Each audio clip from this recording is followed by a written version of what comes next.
this could get super spicy. This could get real. This could get a little tough. No, you don't have to answer this question if you don't want to, because I don't know. I'll answer. I don't want you finding enemies, but I will say this.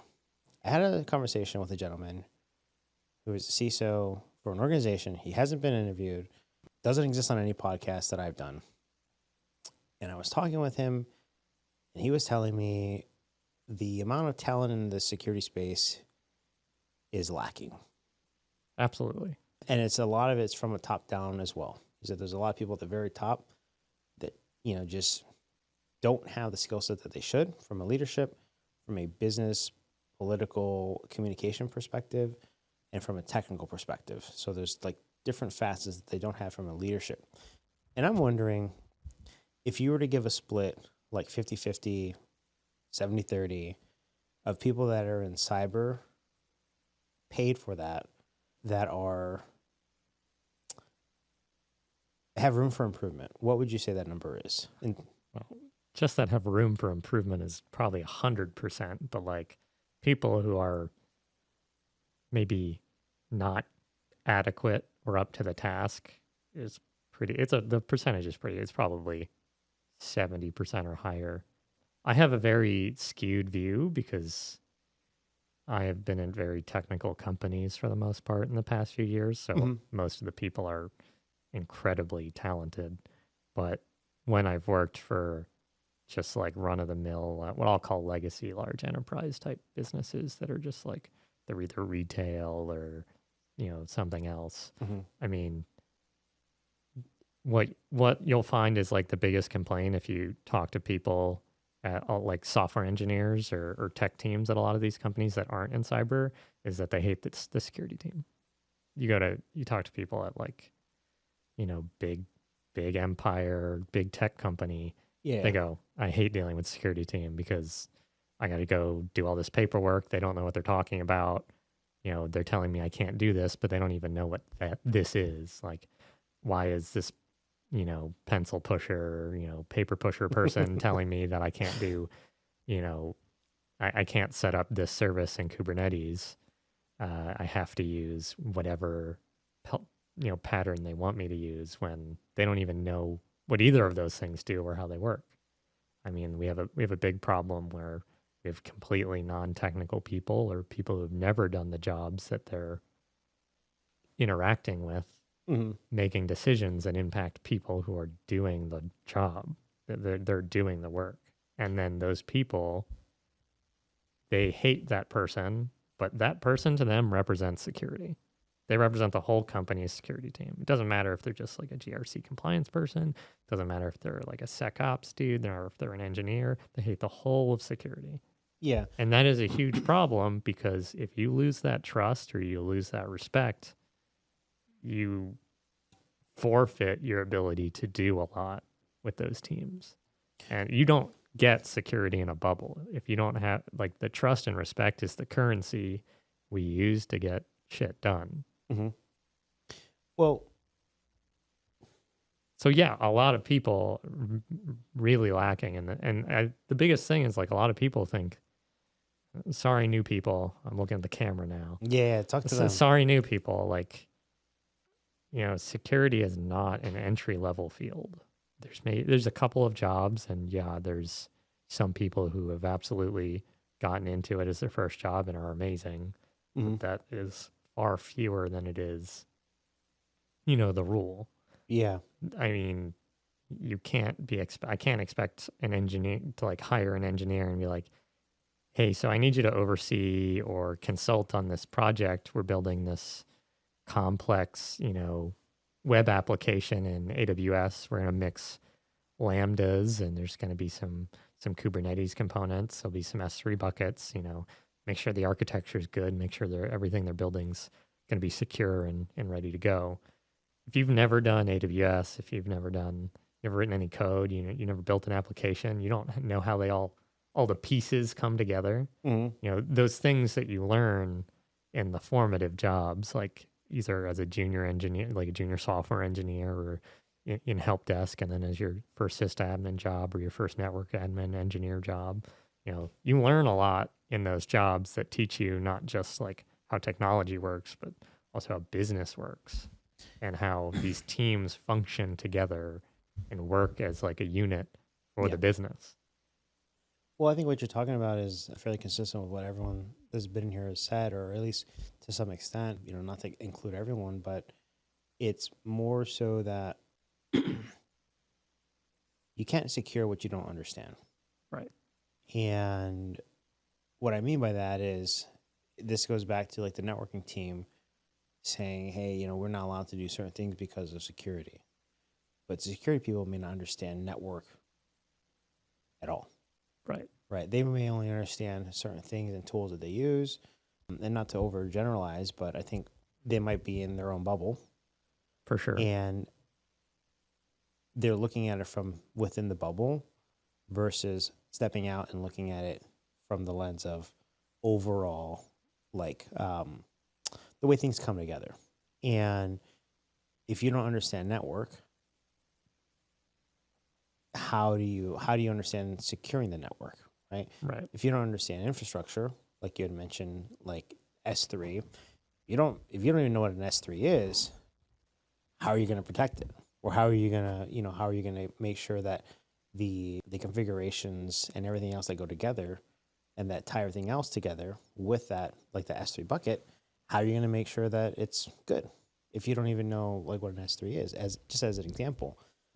So I think it comes down to, and maybe is the money must be really good in security because of the demand for talent. It depends. I think the entire tech market is definitely changing. The money was crazy during COVID. Like salaries went through the roof.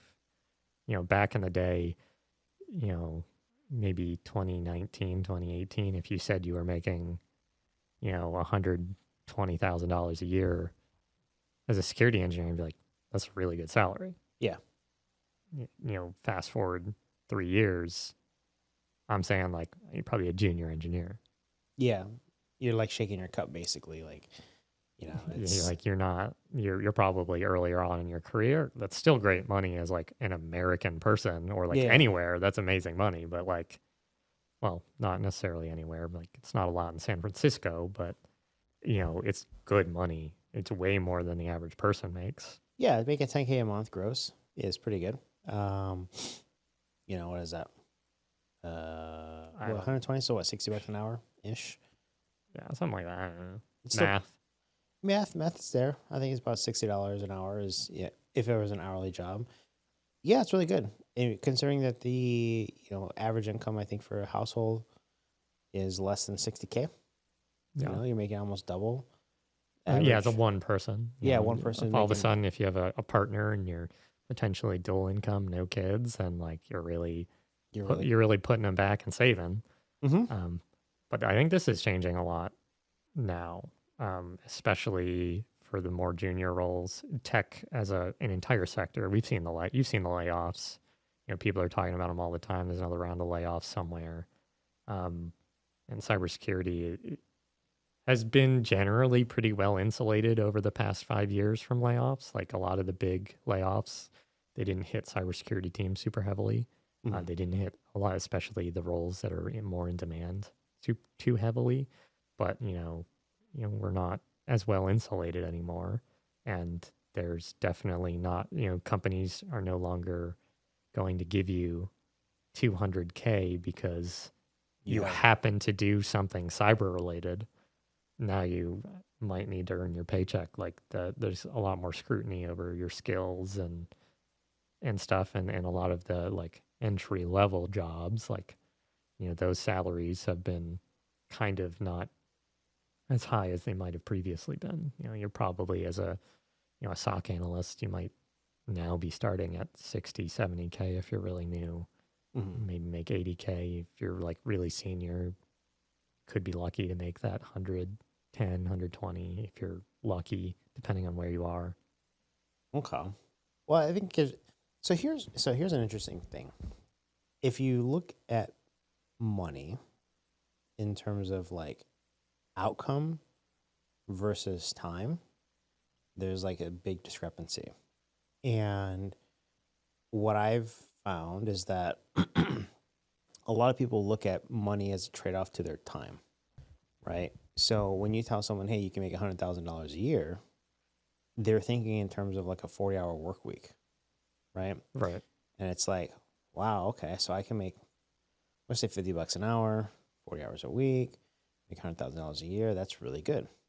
And the optics are what they know, which is kind of like you measure this pay against what you're familiar with. So if you're coming from a non-technical role and getting into tech, 100,000 is like life-changing, right? Right. Yeah, But if the you're minute like a nurse and you've been working, exactly. insane hours, coming in, like you're working like 12-hour shifts, like you're probably you're getting paid well, but like maybe not well enough for the stress and like the lifestyle. Shout out to nurses. Like, yeah, it's rough, and you're like, you come home and you're like, is maybe 80K worth it depending on the job? And a lot of nurses have been saying no, it's not worth it. Yeah. So there's that, right? So you kind of measure it against your optics for, I guess, normalizing what that money or comparing that money to is what you're aware of. Now, here's what's interesting is I've met a lot of people that make millions of dollars a year, right? So they're making millions.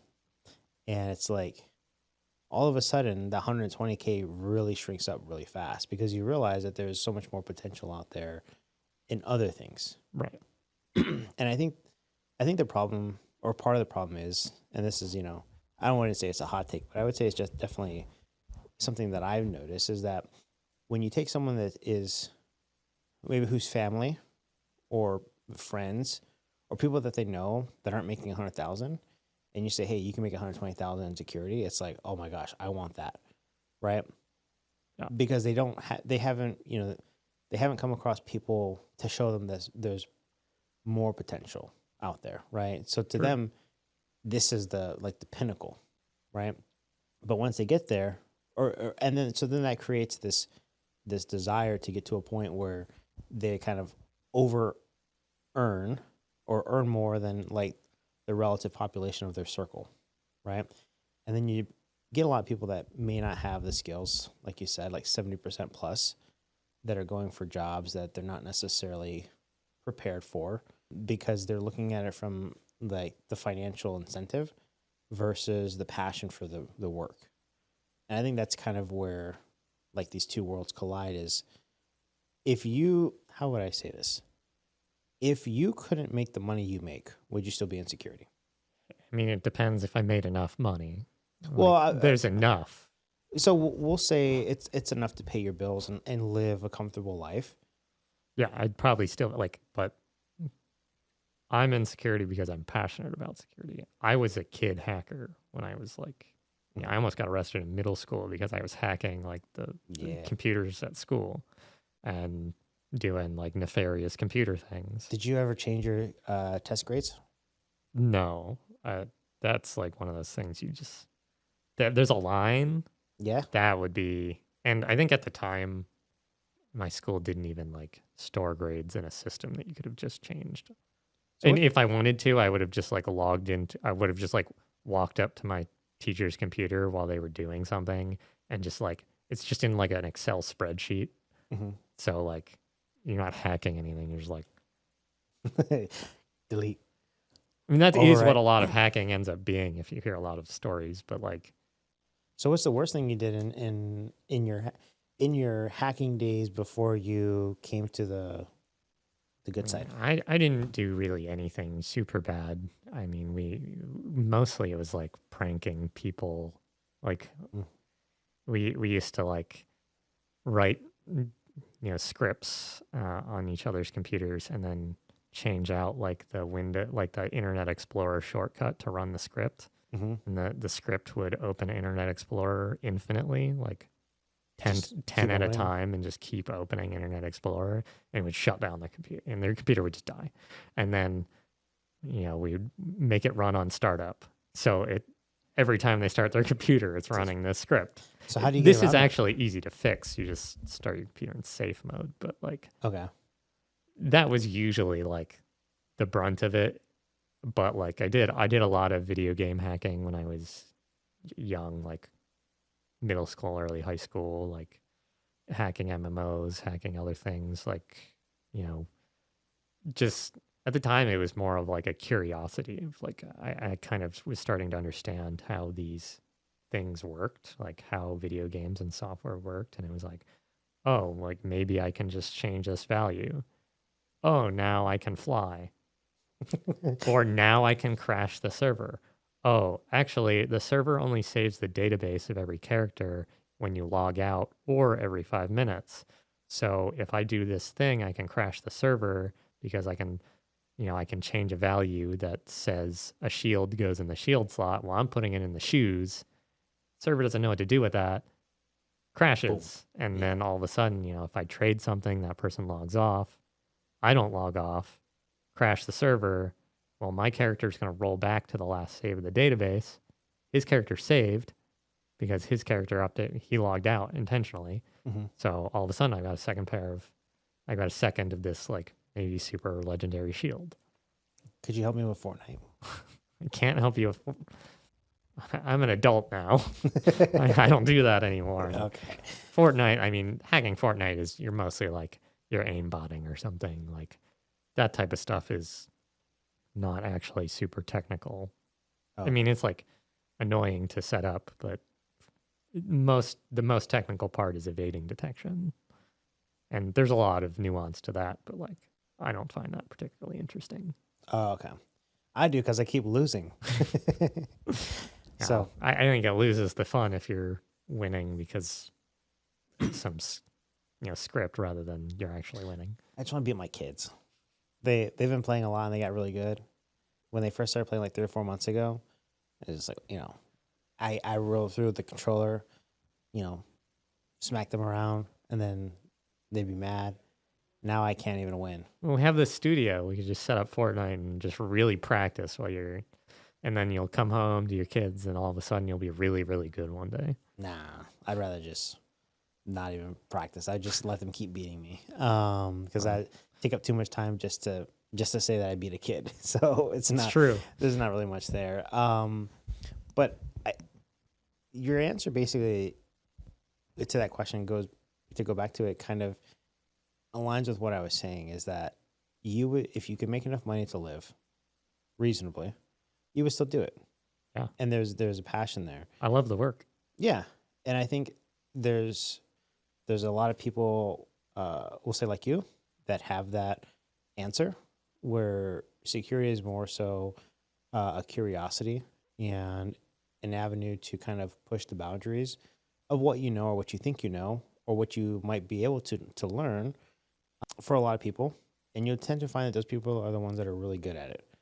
Yeah. Because there is a natural, like innate, maybe inherent is a better word, curiosity or a way or the mindset of pushing the envelope. Yeah. And that's where you'll find the gems. You'll find the people that are really good at it. But then there's a lot of it where the money comes into play and you compare the money to the alternative, which might be just another role. And there's this desire to make the money, right? Like when you were growing up, did your parents ever want you to be a doctor or a lawyer? Honestly, I don't think my parents ever pushed me to do anything specific. Aside from there was one day in high school, my mom was like, "What are you going to do with your life?" And I was like, "Not really sure." And she was like, "Well, call the Army recruiter." No. Did you? Yeah, I did. Okay. And both my brothers, we knew the recruiter. The recruiter enlisted both of my brothers, and I was like, I'm gonna do tech stuff, and he was like, "All right, we'll do that." Okay. So you went in with a tech focus versus like I wasn't like, well, let's just go in the Army and do something that doesn't infantry or something. Doesn't do anything necessarily for my career. I think I have a lot of respect for that. Anyone who does that, but like, I wasn't really going into it. Just like, I wanted to think about like what happens afterwards. For me, I didn't end up being in the Army for very long. I had a medical problem, but still, it helped set me up for the rest of my career pretty well.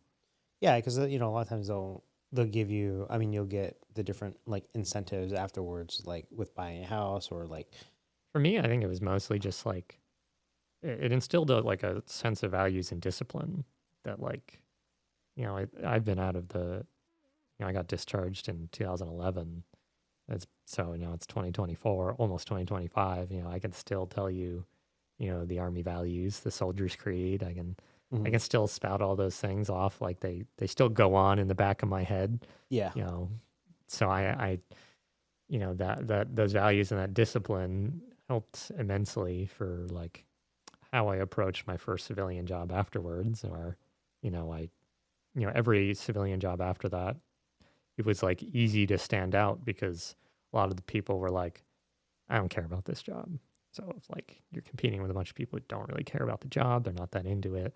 They're like, oh, this is just an internship, whatever. Like, I don't really care. It's pretty easy to stand out if you're both passionate and you're disciplined and willing to like work hard. Like after the military, working hard is not very hard. Like you're not Really? getting yelled at, and we have cushy office jobs. Like the stakes aren't that high. yeah, Even when they are that high, it's like I'm not gonna get shot. yeah. I mean, you're not gonna like die, No, or no, you're not no gonna. one's for the most part, no one's dying in the work that I'm doing. No. At least, hopefully, right? Well, and, The the percentage risk there is really low. and the stress level is like way lower. Like, people are like all stressed out all the time. And it's like, and not to say you shouldn't be stressed out. Everybody goes through their own struggle, but like, for me, it was just like, this is so much easier. hmm Yeah, I mean, I think there's a lot of different jobs that people can have that are stressful. Security is definitely on that list, but I also think that the nice part about it is, ideally, the money kind of helps you cope, right? Like, Sure. Yeah, absolutely. if you're stressed, you can go cry in a pile of hundreds. Whereas not everyone that's in a stressful role can get that luxury. Yeah. They're not And look, I started my tech career as a civilian, as a tech support agent for, a call center. I took, some days 60 calls in 8 hours. Is that a lot? In That's a lot. so like help desk type stuff? I mean, it was like ISP tech support. So like my internet's not working, or how do I plug this in? Or I thought it was supposed to be wireless. Why are there all these wires? Oh no! So you're basically just dealing with the general. General public, yeah. Okay. It was like if you had XYZ ISP for your internet service or your TV, like you would call and be like, I don't actually understand how to plug all this in and set it up. You would get me. Or if it stopped working, you would get me. Yeah. And I dealt with all of those problems, and you get yelled at a lot. Yeah. And even then, it's like I'm sitting at a desk, air conditioned room. Mm-hmm. At the time, I thought $11 an hour was like, I thought I was rich. Yeah. I was like, hell yeah, let's go. $11 an hour, 40 hours a week. You're probably making like 280, 300. I mean, I got into security, a long, windy path of doing support and then help desk. I was a network engineer, and then I was help desk again. And then I eventually got into security. And I will tell you, if you're just looking to make the most money in your tech career, there's way easier jobs that more direct for more money with less stress. I mean, just go be a software engineer. Like I said, go be a software engineer. If you were 17 right now and like you just want to make a bunch of money in tech, go to school for comp sci, get an internship, do well enough to get hired back, you'll make way more money faster. Yeah. And if you want to like be in security, then you're set up in a good position to move laterally into security. And that's really what the industry needs, is more people who are software engineers, network engineers, platform DevOps engineers, even though DevOps engineer isn't a real title, it's more of like a practice. We won't go into that. We need those people to move laterally into security roles. That's what the industry really needs. Yeah. Like that's where people say skills gap, that's what they mean. So like if you just want to make money, go be a software engineer, you'll actually just get treated better. The hours are better. You're 99% chance you're not on call. the money's better. Way less is expected of software engineers than security engineers, dollar for dollar. Okay. Well, so I've when you said that, I thought of a few questions, so this is for sure. And based on what I know about you, what I've seen, I know you're gonna have a hot take on this one. Okay. What do you think about certifications? Oh, I talked about this a little bit a few weeks ago, and I might have ruffled a few feathers, but Well, where did you present this at, first of all? this was at ISSA.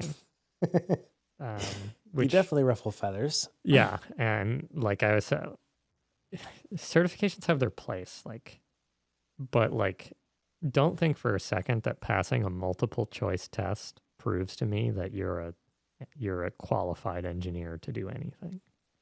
So what do you say about people that pass the SAT? Are they not? The SAT? Yeah, ACT. Do they even still do that I anymore? don't know if you failed the test. I think you just get a score. We'll say you get a 1600. I mean, that's really impressive, but I think in order to pass the SAT, to get a 1600 at the SAT, the highest chance, aside from just being really smart and lucky, Mm-hmm. I mean, there's a lot of luck that goes into that. There's a lot of other things that go into getting a perfect score on the SAT, but a lot of it is you study Preparation. the test. Mhm. You don't necessarily study the content as much. There's a lot of well, if you understand how the test is laid out, then you're going to get a lot of questions a lot easier, maybe. There's also a lot of luck in did you even cover all the content on the SAT in school? I was really smart in school, but there wasn't room in the classes for me to have done calculus by the time I took the SAT. I still did well, but there's no way I would have gotten they were doing trig and calc that I hadn't even done yet when I was taking my SATs. So it was just and the way the SAT works, it's just don't answer the question. Yeah. Which is a horrible test. 'cause And you it's the same thing in security. I mean, I took the Security Plus recently because I had to for the job. There's a contractual requirement to do it. It's the only reason I did it. And I had to forget a significant amount. I had to just for the duration of the test and studying, I had to just throw out all of my experience and be what does CompTIA want me to say? You have to drink the Kool-Aid a little bit and be this is what the organization wants me to say, even if it's not what I would actually do in a job. Yeah. It's kind of so the reason I asked about the SAT, ACT is because people can do really well on that and just not do very well at life. Yeah, I mean, you can be a really great test taker. I know plenty of great test takers that studied for a week, passed or whatever, and then just been well, that was really easy. And then I have ADHD. I struggle with test taking and studying. So it's I mean, it's not an even playing field. No, but for a lot of people. And then it's it's still just it's just a piece of paper to me. So the other reason why I mentioned it too is because if you think of SAT, ACT for getting into college, I kind of, in my mind, I kind of see a parallel between that and security certifications, how they relate to real world experience. And I have a feeling your position is that just because you can pass an exam doesn't mean you can do the job well. Correct. Or at all in a lot of cases. So do you think so here's another thing that I don't like is there's a lot of people, maybe on LinkedIn is where I see a lot of it, is where there are people that are selling some sort of course. They're trying to tell people what to do to get in security. The topic of how to break into security is so vast on LinkedIn. There's not a lot of nuance on LinkedIn either. No. It's very, I think it's a lot of generic garbage personally. I think a lot of it's stuff that people get from someone else that they recycle and then they just add their own flavor to it and then recycle it again. Yeah. And that's a big reason why a lot of stuff that I put up there is more so clips of people. So one, it's hard to copy someone's podcast.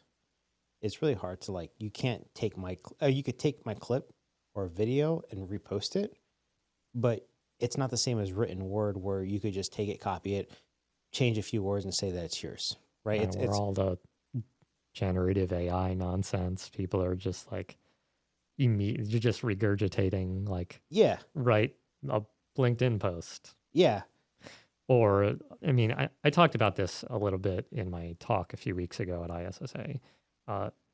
You have to be really critical of the career advice you get on LinkedIn or anywhere else because, be mindful of what their incentive is. mm-hmm.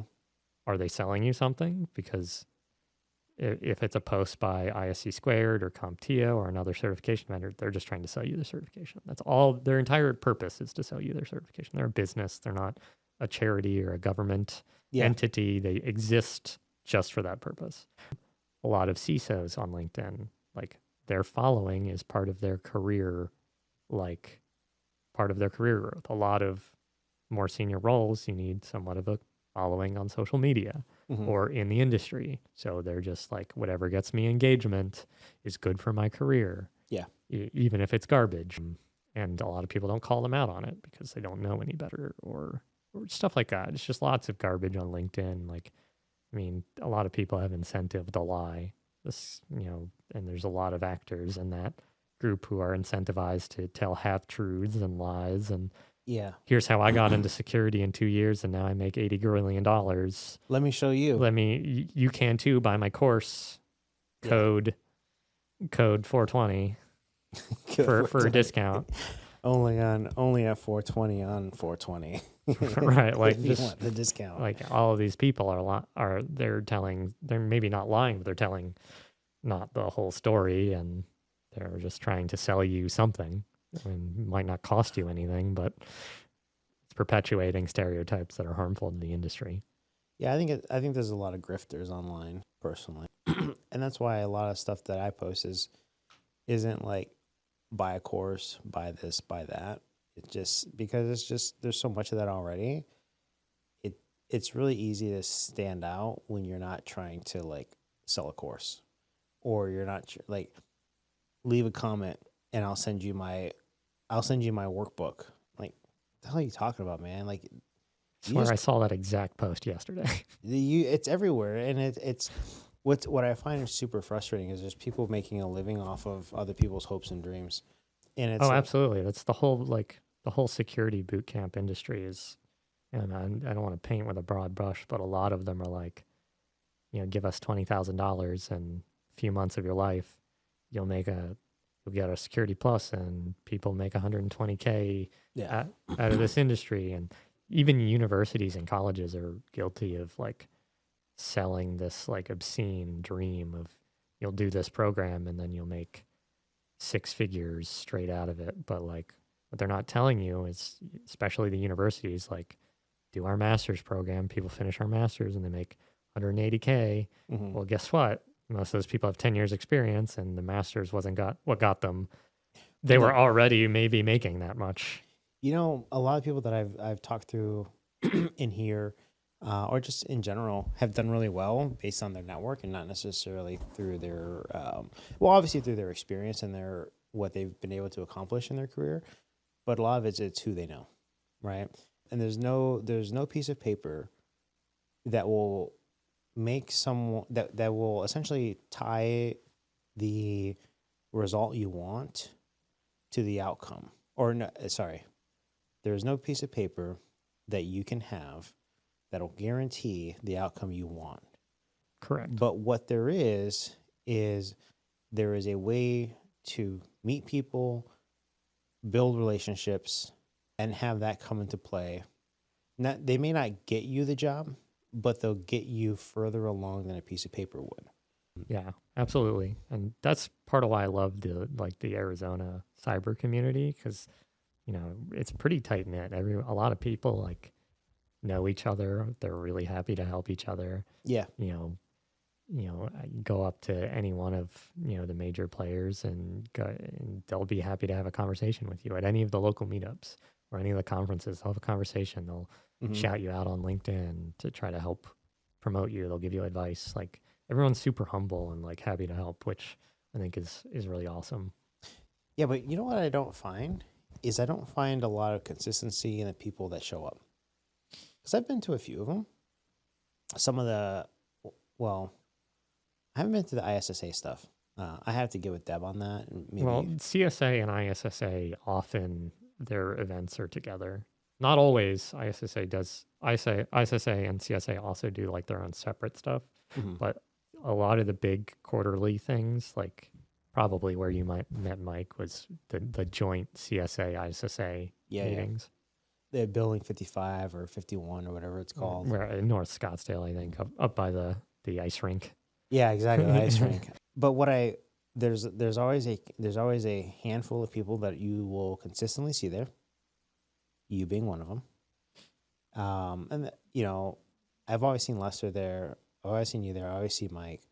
When they can show up. Sometimes they don't because like they're busy, and well, yeah, we're all busy. Sometimes I don't show up because I've got something to do, or I'm working on a project and I want to stay heads down, or sometimes I just look at the talks and like I don't want to go. Yeah, well, I think where I was more so getting at is the fact that like I'm really good with faces. I mean, I remember someone's name, but I will definitely remember someone's face. Right. And I'm talking like I'm walking through the grocery store and I see someone. I don't have to know them, but I can recognize them. And then I'm like, I know them from somewhere. And like 20 minutes later, I was like, I remember them from this. But like maybe we never spoke. But like I have a really good memory with faces and like places where I've met people. I was at the TCU graduation, and one of the guys that passed, Aaron. I know Aaron. So he was there, and he was the first one to get his award, I think, because alphabetically. But I was in the back setting up because I took pictures. So any of the pictures that you see where it's like down the aisle, you still haven't showed up to one of my talks to take pictures. Well, I was sick, and then I was out of town the other one. Very suspicious all the time. We got a pattern. Well, this might be better. Yeah, this is sick. This is actually video. This is good. And you get the hacker version of me. So I'm sitting there setting up. And he walks up to me. He's like, hey, friend. I'm gonna go, hey, what's up, man? And he said, hey, he starts going into how I might remember him. And he's like, hey, I was hanging out with Lester at this event, and we talked. I go, yeah, Aaron, right? He's like, you remember me? I'm like, yeah, I remember you. You were looking for a job. Like I think you were in between, and Lester was helping you, and you were kind of at the event. Yeah. And then he was like surprised that I remembered him, and I was like, I just have a really good memory. And another guy was there, and I was like, yeah, you were at the CSA event. You were at the ice rink. You sat 2 seats away from me, and there was this person over here, and like this person, like, and I was naming who was at the table. So I remember a lot of people, is I guess what I'm getting at. I remember a lot of people that go to these events, and I am hard-pressed to find consistency in the people that I don't know, right? And that's to say that people that I haven't seen before consistently showing up. I feel like a lot of times people show up once or twice and then they kind of just fall off.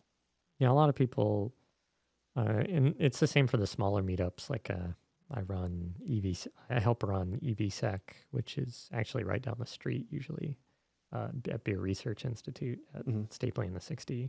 We get a pretty consistent group, but there's always like 1 or 2 people who show up and then never come back. And that's just, some people are just like that.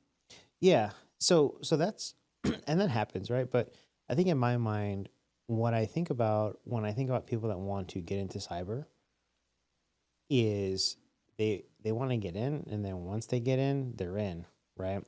But there's really no consistency on, like, we'll say showing up at a lot of these events where you can meet people, build relationships, and then have those things where, like, for example, I was at FutureCon, and I think you were there.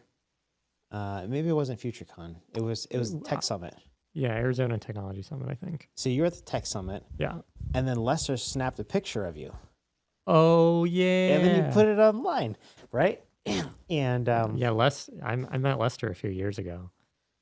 We've got a good rapport at this point. Do you? Okay. He's a funny guy. I usually like poke things that are like, I wish people knew, like, so I've hung out with Lester a few times, and I think the problem is like online, like if I say what I would say to him in person, people would probably look at me weird. So I just text him because, like, Here's a perfect example. Is we were talking about doing something within this group, and Lester, obviously Lester's in this, and I made the statement. I said, yeah, we can celebrate Lester's newest Guinness World Record of shortest retirement, Oh yeah. because it was literally like less than 12 hours. Like he was at one place, and then the very next day he started, or at least that's what I understand. And like that's more so the joke. But like you say something like that online, and people would just look at you like, who is this guy? And it's like, all right. So I don't say anything online, like joking about any of that stuff. But I guess getting back to the point of this thing is like, Lester took a picture of you and then he put it on LinkedIn for other people to see. Yeah. And it's like, you don't do that with a complete stranger. Correct. But there is that relationship there as a result of going to these events, right? And so when I think to myself, if someone's looking to have a reference, they're looking to have someone maybe in a way vouch for their capabilities through conversations, and like, you get to know what people do and how technical they are or what they're capable of doing. You don't necessarily do that if you don't work with, like, if they don't work with you, they don't see that. Right.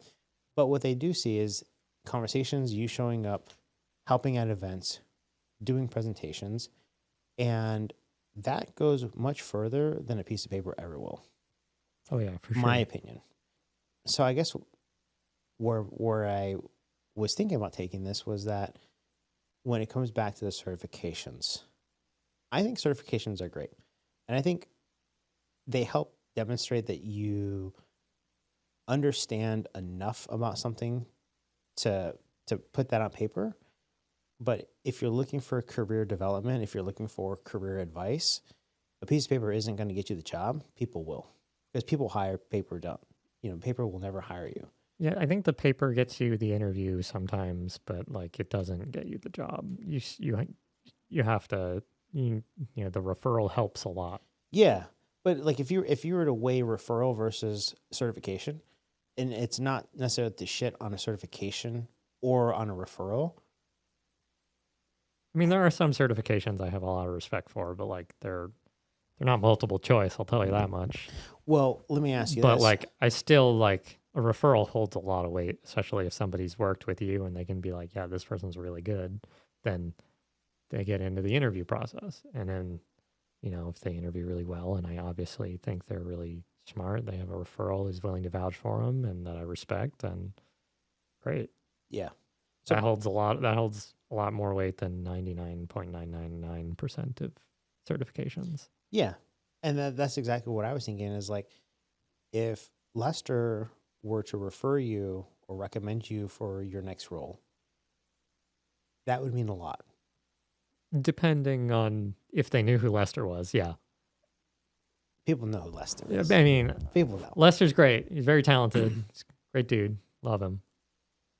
If you probably don't live in the Arizona, you might not know him. Okay. Honestly, I don't even know if everyone in Arizona knows him. Well, I didn't know who he was. Exactly. And I lived in Arizona, but I also when I met him, he was like, "I'm the CISO of the Maricopa County," and I was like, "Okay, that's sick." Oh, okay. Yeah, I didn't realize how large Maricopa was until he and I talked about it. One of the largest counties, either by population or land or something. I think it's fourth largest in the U.S. Really big. You don't expect that in Arizona.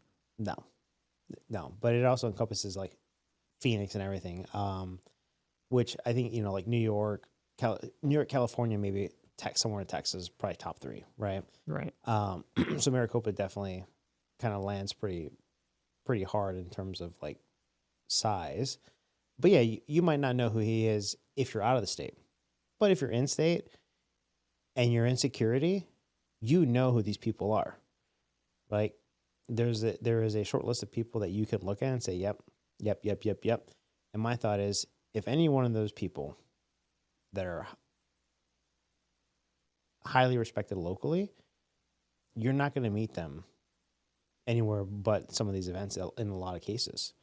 So it's really Yeah. hard to build relationships with people that you'll never see in person. But what I tend to see is a lot of people don't make it to these events consistently where they can have these conversations and build these relationships. And then that's just a detriment to their overall success, because not that they're missing out on, not that they're not capable technically, but I feel like having a reputation and respect within the peers of your peers goes a long ways, and people aren't necessarily leveraging that. Do you think I'm wrong? I think it helps, but people prioritize different things. You know, not everyone wants to work after work or do work networking after work, or, you know, take some time out of work to go to one of these events to do all this networking. And Well, why do and you I do can it? and I don't think necessarily everybody even necessarily needs to. Mhm. And, you know, if you already have an established career, it's not by its very nature super necessary. Yeah, but I think I'm more so coming from the lens of people that are looking to advance, like early on in advance. Yeah. Yeah, if you're early on, you definitely need to be involved in the community, because if you don't have a referral, you're never, I mean, you need to find a way to get into something. Mhm. That's like the hardest part, is getting a foot in somewhere in some job that's technical. So why do you do it then? I just love the community. You know, I've, through some amount of, a very large amount of luck probably, Mhm. and certainly a reasonable amount of hard work and sacrifice, I've gotten really far in my career to a place that a lot of people probably won't get in their career for whatever reason. You know, I think I need to give back to the community for that. You know, I've been lucky. I come from humble beginnings.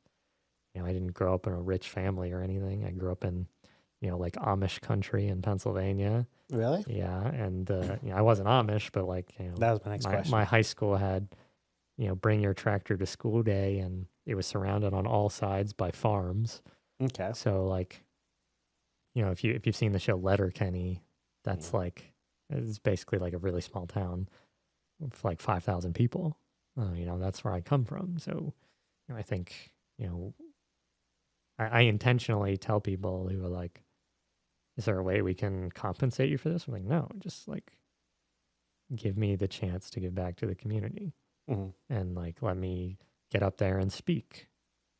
Partially because I'm annoyed with the quality of some speakers sometimes, but like also because I think I have knowledge that people don't have access to otherwise. Yeah. Like a lot of, you know, cybersecurity knowledge is very tribal. And I don't like the word gatekeep, but it's like get kept behind either really expensive courses, or like you just wouldn't know it unless you've done the job. Mhm. So like if I have a way that I can get up and speak and actually like give people that knowledge, you know, the Arizona cybersecurity community is better for it. Okay. So maybe let's get into some of that stuff, right? So you specialize in, can I say DevSecOps? I'll call it product security. I mean, DevSecOps is like, a lot of my talks are a part of a series called DevSecOps and Other Buzzwords. Ooh, okay. So DevSecOps is like a kind of a buzzword, but yeah, I specialize in what's called product security, which is like a mixture of application security and infrastructure, cloud security, and like how do we build secure products? And a lot of that is through like the DevSecOps concepts of like, you know, continuous testing and, you know, integrating security in the continuous integration, continuous delivery process, and making sure we're, you know, security is really embedded into every piece of like the way we build products and software. Mm-hmm. So I mean, you can call it whatever you want. They're all, it's all the same to me. But yeah, that's what I specialize in. So if I said you're a secure by design expert, Yeah, Is that a I buzzword? am actually a secure by design expert if you want to be technical about it. But I mean, I talk a lot about this in like the talk I give at TSU, where mm-hmm. that's literally the first talk is DevSecOps and other buzzwords. That's the original talk that I I made like 2 or 3 years ago. That's the talk I give at TSU. And I talk a little bit about like how we can use these tools in the DevSecOps world and in CI/CD and all of these other things, which to you probably just sounds like nonsense buzzwords, but like I try to put like actual knowledge behind it, like practical, this is what those things mean, and this is how we can use them to create secure by design products and integrate security into that entire process.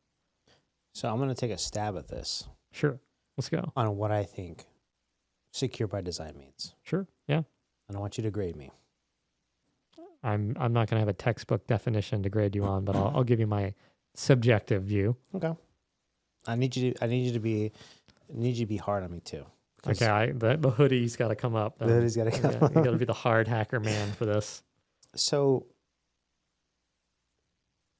we're gonna take it as Kim would say, Kim Jones. Kim Jones, yeah. You have to take a half step back.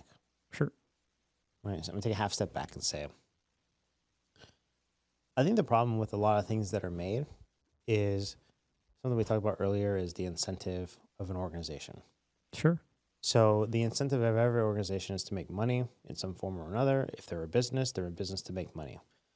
And a result of that is you have to, if you're in business, you offer a service or a product. If it's a product, like a software product, it requires development. And if it requires development, it requires code. The problem with a lot of organizations, especially those that are publicly traded, small, large, doesn't matter, even if they're not, is there is an incentive to get to market first. Because getting to market first means you become, in a lot of ways, like the standard of either the product, the service, or feature that you're selling, or the outcome that you're selling for that matter. Now, when you have people in a position that make decisions to get a product to market as fast as possible, corners could be cut.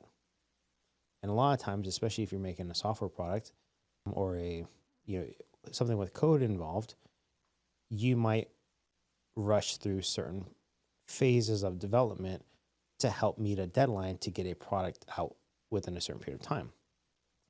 And what happens there is when you're in a rush, when you're in a mad dash to get to the finish line, because the incentive is to get to market, to sell, to make money, to have this business run, you run the risk of overlooking things and missing certain things, or just not having an approach that is fully, we'll say, immersed in a security first mindset, because the mindset is how do we sell, right? Yeah. So when I think of like secure by design or DevSecOps and other buzzwords, I think it's a way for businesses to take security and build it into the fabric of the business, not as a way to limit the business, but as a way to protect the business, because anything worth protecting is worth securing, right? You think of money, you put it in a bank. You think of, we'll say, highly collectible items, you put them in a safe. If you have something that has value, you insure it, because you have to make sure that if everything burns down, your most valuable assets are protected. And for business, it is their IP. And if it is their IP, it is, in a lot of cases, their software, their intellectual property around what they build, right? Right. So security isn't necessarily a way to hinder or a way to stop people from breaking in, right? There's an aspect of that, but it's more so a way to guarantee the future life of the business in an scorched earth scenario. And the only way you do that is by building security in at the earliest phase of development throughout the entire development cycle. So that way, if something were to happen, you have these things in place. And I think of it a lot like the MITRE ATT&CK framework, right? There's the different stops along the way that you can, stop an attack, right? You don't have to have all of them, but if you have something here or in the middle or in the beginning or towards the end, you have these different things in place to prevent getting all the way through it and, essentially ruining your life or ruining your business. And it's the same way for like, DevSecOps, where if you look at software as a empty blank sheet of code and the full-blown product, there is a lot of code from start to finish.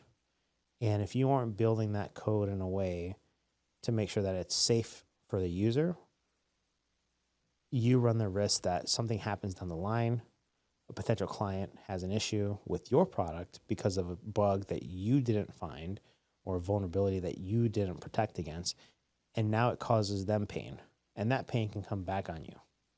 So in my humble opinion, DevSecOps is just more so a thought process and a cultural shift to weave in the important things, much like you would secure your personal assets, but around your business IP.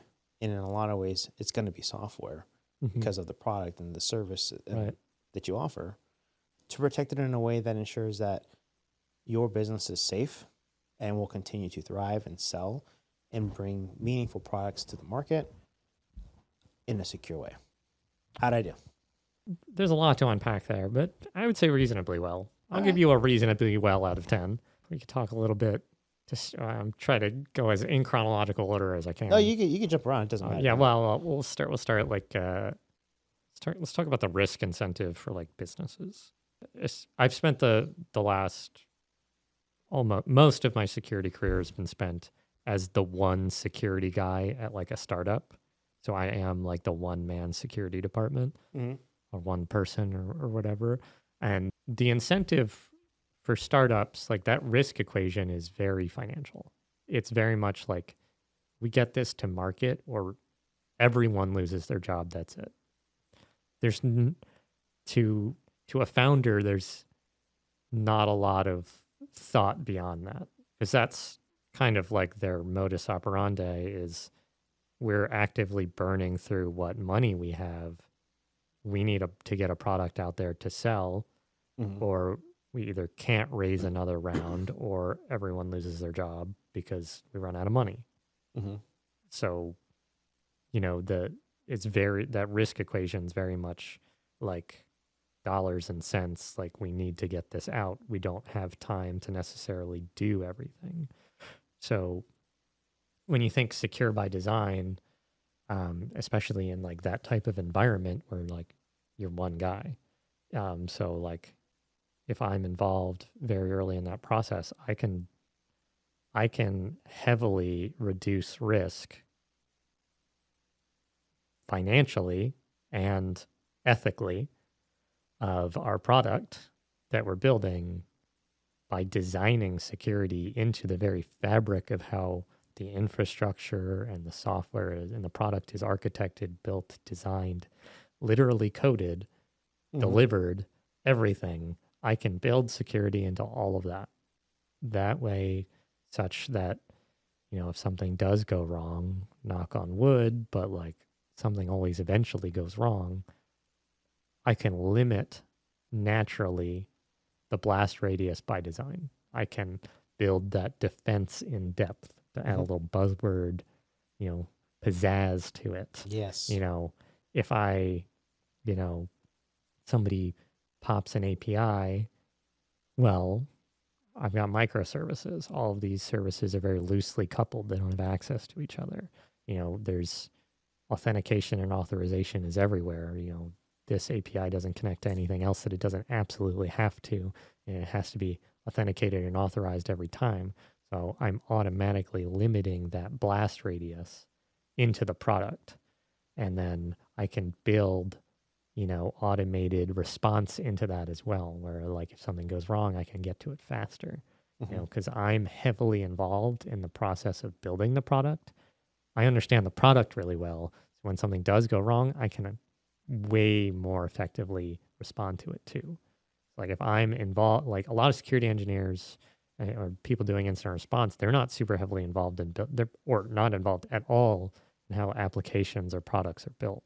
They will often go into something, they have no idea what it does. They don't know what it's for. They weren't involved in designing it, building it. They play no part in that. They just respond to the problem. Okay. Those people miss a lot of context. I have full context. I helped build the product. I helped build all of the defenses for the product. I built the alerts for the product. I helped or was involved in all of these steps, built all of these things into it. I've designed it to be secure by nature.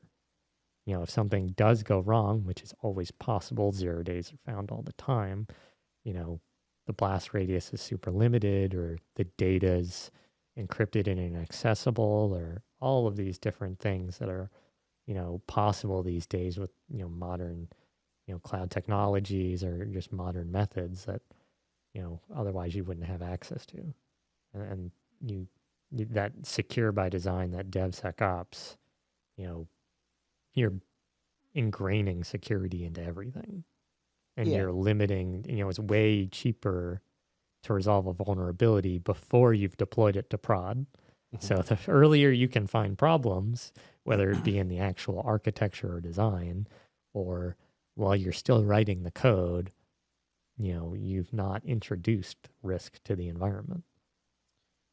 So we're going to hit another buzzword. You ready for this one? Let's go. You got to shift left. Shift left. There is a slide about this in my presentation that I give at TSU.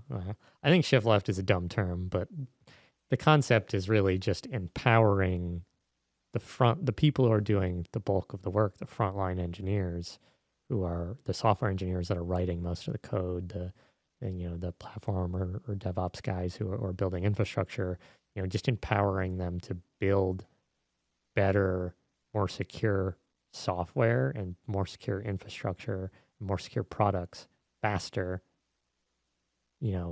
full stop. They should be empowered, trained. They should have all the tools in front of them that they need to know that something is going wrong before it's gone wrong. For velocity. Yes, in order to keep, movement and product building fast, because you have to understand, we're security engineers, we're security professionals. All we think about is eliminating vulnerabilities. That's not the name of the game. The name of the game is mitigating risk. And, I talk all these big words and buzzwords and all these things, and it's very highly technical, but it's just ways to eliminate risk before it's introduced for cheaper than, the other, options, which are find them later, and then you have to have either outages or you have to dedicate a bunch of dev time to go back and fix it. And dev time's expensive. The cost of a software engineer has gone up a lot in the past 10 years, past 5 years especially. So, if you have to pay a team of, one of your product teams to go back and fix a problem, and that might take the team a week to fix, or one sprint. And, not only does that team lose velocity of all the features and the new stuff they're trying to deliver, but, that time is expensive. Yeah, especially if you have, you're going to have a team of people. So it's not just, you can't look at it as one person developing it, because there's probably 10, 20, 30 people that are involved with a single project. Yeah, projects can be very big, and, a lot of companies, especially really large companies, they can measure, something like an outage of a system in dollars per hour. Yeah. I worked somewhere where that dollars per hour was in the millions. So a simple outage is millions of dollars. So if you can prevent that before it's happened, you've saved a lot of money, and you saved a lot of dev time, because dev time is also lots of money an hour. So where do you think the issue with CrowdStrike was? They just didn't think about. I don't know enough about CrowdStrikes that I didn't read the actual documentation. Partially a Windows problem. You use Windows. If you use Windows for your servers, something's going to go wrong. But really, it's probably a lack of quality testing. I'm sure stuff like that can happen to anyone. There's always CrowdStrike makes a good product, they, even after that, they're generally still considered the best EDR tool in the industry. So it's like, yeah, that was a big screw up. But I mean, I wouldn't venture to, I'm not going to Monday morning quarterback CrowdStrike over it. I'm sure they've done it enough and the industry's done it enough at this point where it's like, maybe they didn't test. They probably, looking at it, if I had all the details from like all the internal documents, I'd be like, oh, obviously you should have done extra testing for this or extra QA, or why wouldn't this have showed up? But like, shit happens. I mean, if it ever happens again, that's when things get like, you get a freebie. Like you really screwed up. You obviously owe people probably a little bit of money, maybe. I don't know the legal implications or the financial implications, but like, if it happens again, that's when things are like, fool me once, shame on you. But like, fool me twice. Fool me twice. Won't get strike 3. You're out. You won't fool me again. Yeah. No, I figured I'd ask because I don't know too much about it either. I mean, I did a little bit of the reading for it. Only affected Windows devices. Yeah, right. Don't use Windows Server, airlines. Or don't, I mean, I don't even know if some of the stuff that they said was true about like Southwest, but. I have no idea. I mean, you can use Windows Server. It's fine. Operating systems are a tool, but, everything comes with pros and cons. And I'm sure airlines are like notorious for like lots of legacy code and tools that probably depend on all of these specific things. Yeah, no, airlines, maybe some retail places, depending on the company. Talk about costly to dig out. That's a big cost to fix. Yeah, especially if you've been... all that legacy code and all that legacy infrastructure that it depends on.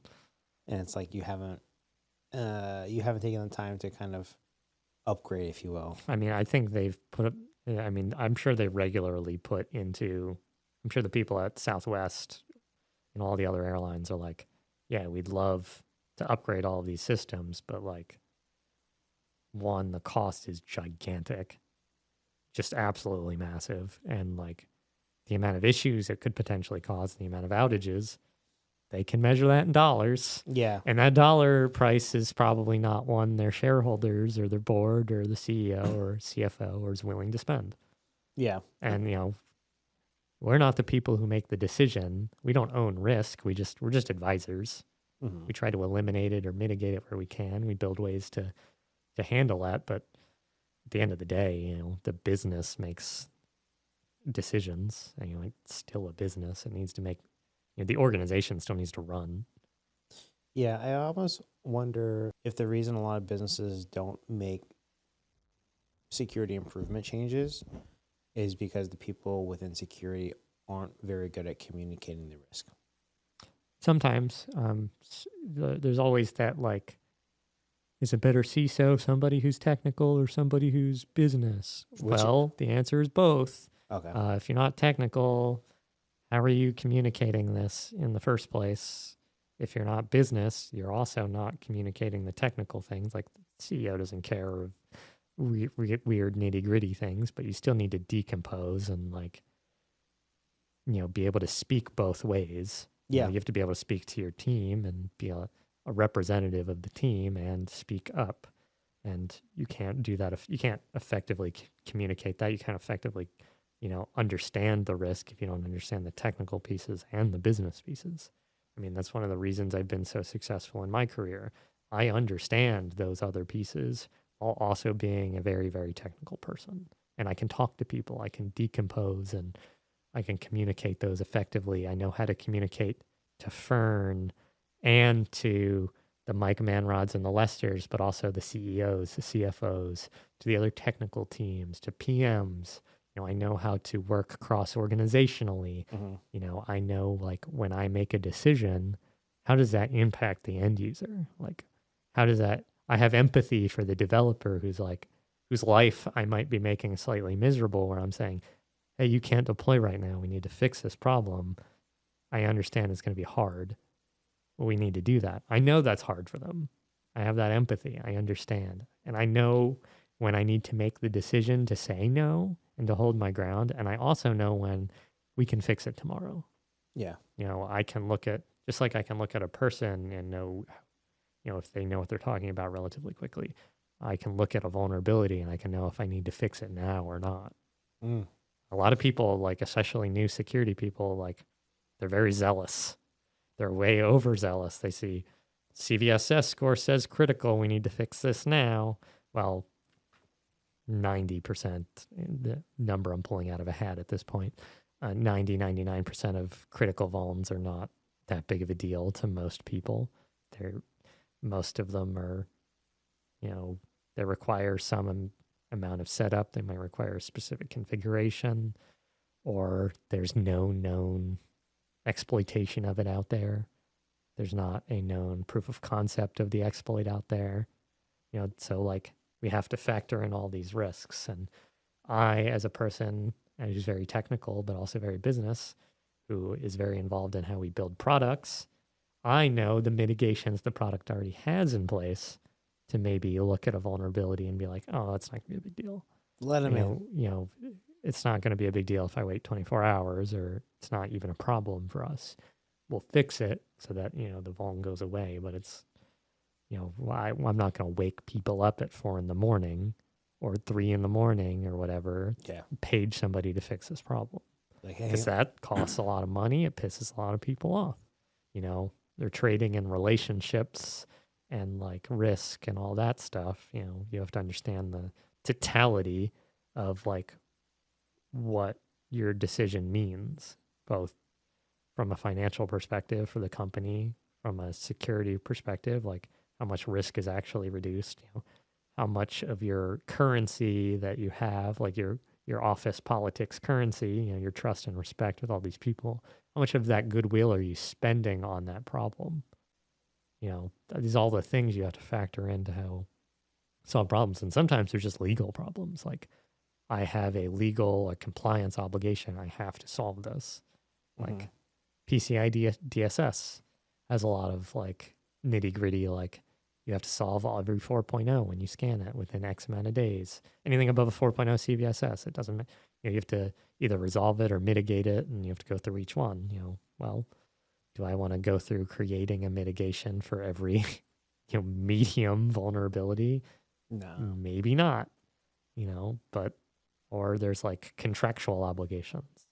I've redlined a lot of contracts in my job as a security professional. I used to say I was a really well-paid paralegal at one point. Really? Because like I was just spending a lot of time being like, no, we're not going to fix all criticals within 24 hours. That's absurd.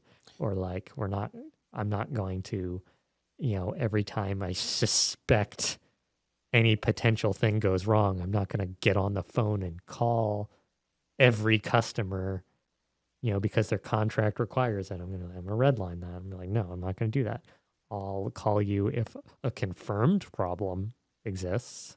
The moment I reasonably suspect something actually has happened or something has happened, I confirm that. But I'm not going to, do something insane. I'm not going to, every time the SIM shoots me an alert, every false positive that I have to investigate, I'm not going to go call your security operations center for all 50 of my customers.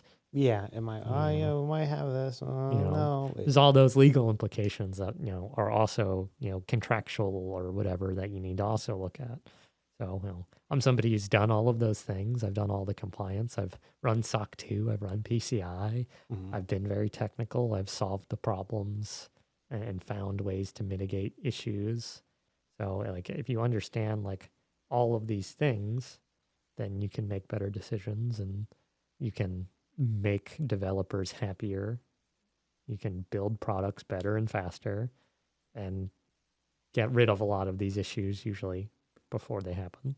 But you essentially have to build it into the fabric. Yeah, I mean, it needs to be in the fabric of the product. It has to be in the fabric of the way you build the product. It has to be in the fabric of the culture of the company.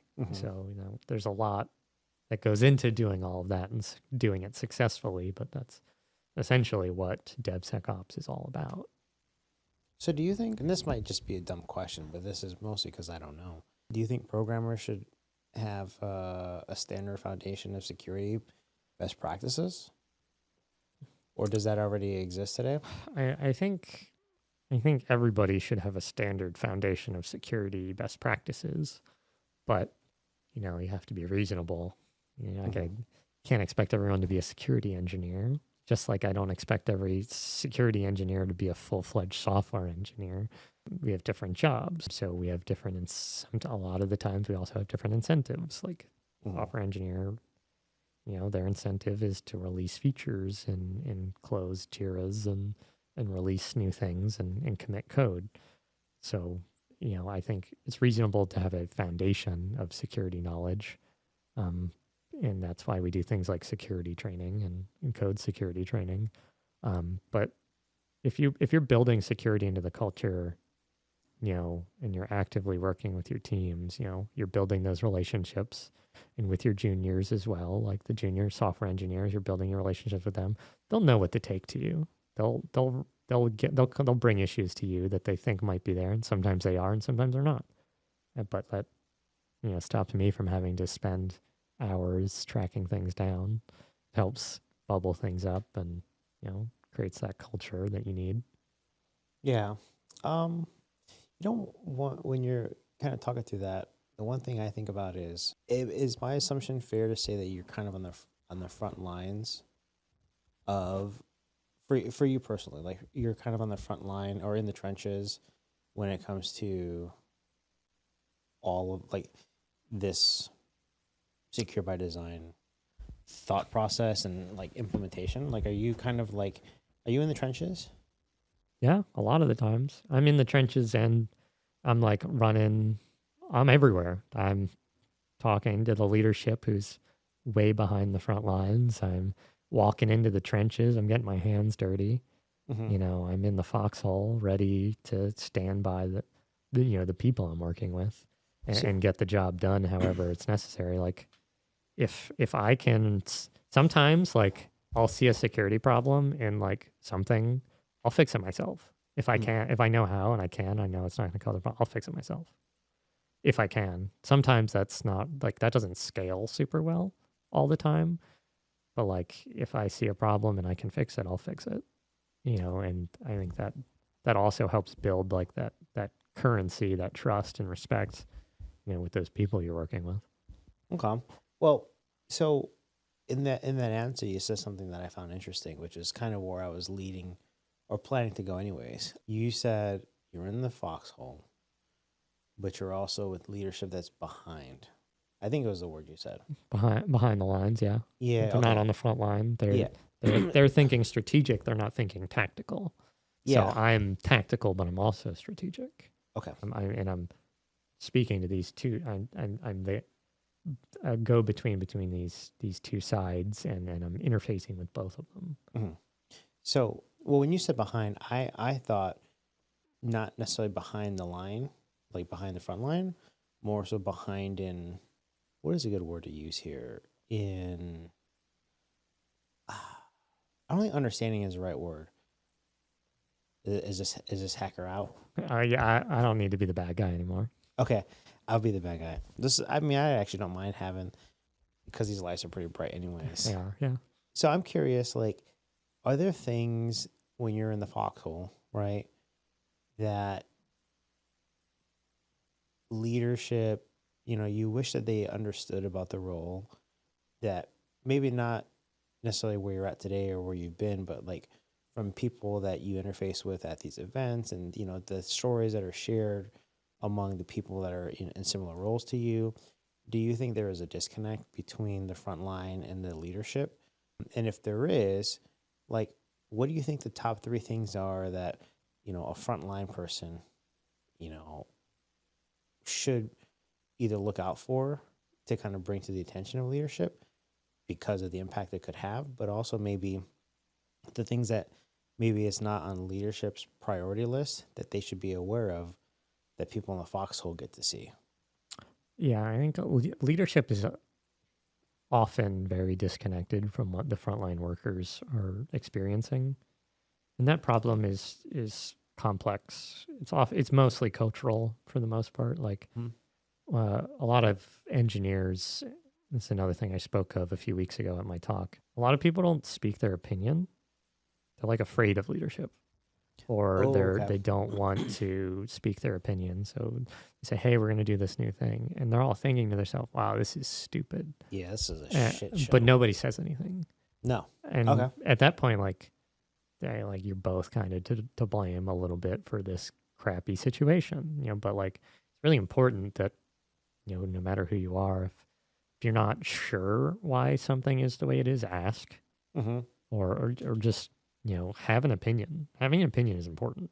A lot of people are afraid to have opinions in the workplace or on calls, or they're afraid of somebody's title has VP or C in it or whatever. Just have an opinion. It's important. Be constructive, obviously. Don't just be like, this sucks. I hate this. You suck. Yeah. But like, be like, I don't understand why we're doing it that way. Could you help me understand that? And sometimes there's a very logical business reason why. Sometimes it sucks, but like it's not always your leadership who's in control of that. Sometimes it's like either a regulation problem or compliance or a legal problem. Sometimes it's literally like, oh, you're right. How would you do it? Okay, well, let's do it that way then. I think it's really important, like that disconnect that we have to be people who resolve that. I think another cultural problem that happens at every organization is like this concept of just because. And one of the reasons I moved up pretty early in my career is that I don't stand for just because. Like, why are we doing this? Oh, that's just because that's how we've always done it. Okay. That's a terrible reason to do anything. Yeah. I mean, and there's lots of problems at organizations that are just like processes are terrible because that's how they've always been, and nobody's been willing to just put in the work and change it. Look for just because problems and bubble them up, but like surface those issues and have constructive ways to fix them. Like, don't just complain about a problem, bring a solution to fix the problem. And same thing for like the leadership who can become very disconnected. Make sure you're prioritizing time to have skip levels with your frontline guys or your frontline girls or your frontline people. Whoever's doing that job, whoever they are, have skip level meetings with them. Make sure you're not just like hoping everything surfaces from, person to supervisor to manager to senior manager to director to wherever. That's not a super efficient way to surface problems. Have skip levels. I'm a huge I don't even ask. I just say, hey, I want to schedule a skip level with you. There's some things I want to talk through. And 9 times out of 10, those people are like, hell yeah, let's go. And not only is it good, like generally for your career and visibility, but it also helps you solve those annoying problems that like piss you off at your job. So, that's one of the things that took me from help desk to security was like, we can't just do things because we've done them. Let's try to find the right way to do things. And like, especially like the high ticket items that are causing the most problems, here's how I see to deal with it. Is this a good, can we try this? And then, you have a conversation from there. So just so I understand, when you say skip level, like, if I have a manager and then there's a director above them, I'll set up one-on-ones with the director, or I'll set up one-on-ones with the VP, sometimes higher than that. It depends. There's like, I got to be a little bit reasonable. Like, everyone can't have a skip level meeting with the CEO, but like, where reasonable and within like my purview, I'll have those meetings. Not even in my own org. Like, I'll have skip levels with the VP or the director in another org, or the people who, like, I'm a staff engineer now at this point in my career. So a lot of being a staff engineer is not just being an individual contributor. It's being a leader, not a manager, but still a leader who does like have high cross-organizational impact. So I need those relationships with those VPs and those directors and other orgs, because I will need things from them, or I will have to lead projects that cross that boundary into their org. And I need to be able to, have a good relationship, a good working positive business relationship with them. Okay. So that's kind of what I thought you were saying with the skip level. Your manager obviously knows, or like when in not maybe a staff engineer, but when you were at a different level, like the people you're a direct report for them, right? So they're aware of these things, right? So it's not like, I think a lot of times there's a misconception that, you know, going above your manager's head to talk with their boss or something like that is kind of like no. So how do you kind of I mean, there's nuance to it for sure. I mean, you don't be like, your manager makes a decision and then you go to the director and you're like, my manager made a terrible decision. No, Yeah. that's horrible. But No, like, but like, just have open conversation, have open dialogue with them. Be like, okay, these are some of the problems I see at the moment. okay, And because it's like you can sometimes they'll be like, have you spoke to your manager about that? And I'll be like, well, I haven't really had the time, or I did, but they're really busy. They don't, this isn't really something for them. Like it's a different department maybe, or whatever. just don't throw them under the bus. Yeah, and like don't throw your manager into, don't throw people in, don't burn bridges. Yeah, Build bridges. Everything's about just like, how can I have more and more positive relationships in the business? mm-hmm. But I think what I kind of picked out of that was you said you do these skip levels just because of the just becauses, right? Partially, but also for like visibility and understanding strategic, how do they see the strategic vision? So I can also be like, yeah, I don't know that I see that way, or maybe I can insert myself a little bit in that and be like, hey, maybe we change this a little bit, especially if it's something that's coming down the line that maybe people haven't heard about yet. Mm-hmm. Well, what I heard there when you said that was the fact that you can see an issue that exists. Yes. And there is this, not necessarily incentive, but you have a desire to fix it, right? Yes. Which shows initiative. And you had talked about, how you've kind of moved up in your career pretty quickly. And it's because I think the root cause to that is the passion for what you do. Yeah. Right. So it's like, if you're just there to collect the money, you're showing up at 8, leaving at 5, or whatever the hours are. And yeah, you're doing, a lot of people, they'll show up and they're there just to collect a paycheck. Nothing wrong with that. yeah, But like, those people aren't the people who are like the rock stars, and they're not intending to be. no. But if you're passionate about it and you want to improve, like, you don't want to just do I don't want to just do the best job I can do. I want to do the best job I can do while making everyone else's best better. Mm-hmm. Like, if I can improve everything for as many things as I can for everyone, like when I think give 110%, I think, next year my 100% better be 110% of what it was last year.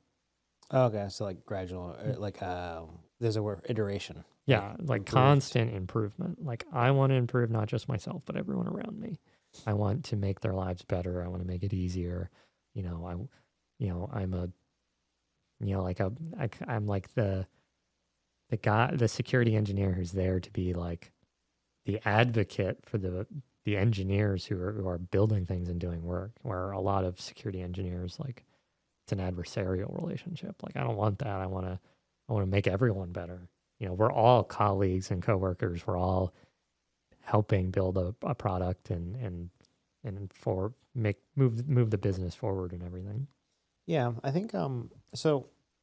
As you're describing that, my head's like just firing off, and I think maybe the one thing that I've kind of taken away from the conversation, or at least, I hope that the people listening might, is that if you're not in security, you kind of have to take a really good look at yourself, find a mirror and figure out why you want to be in security.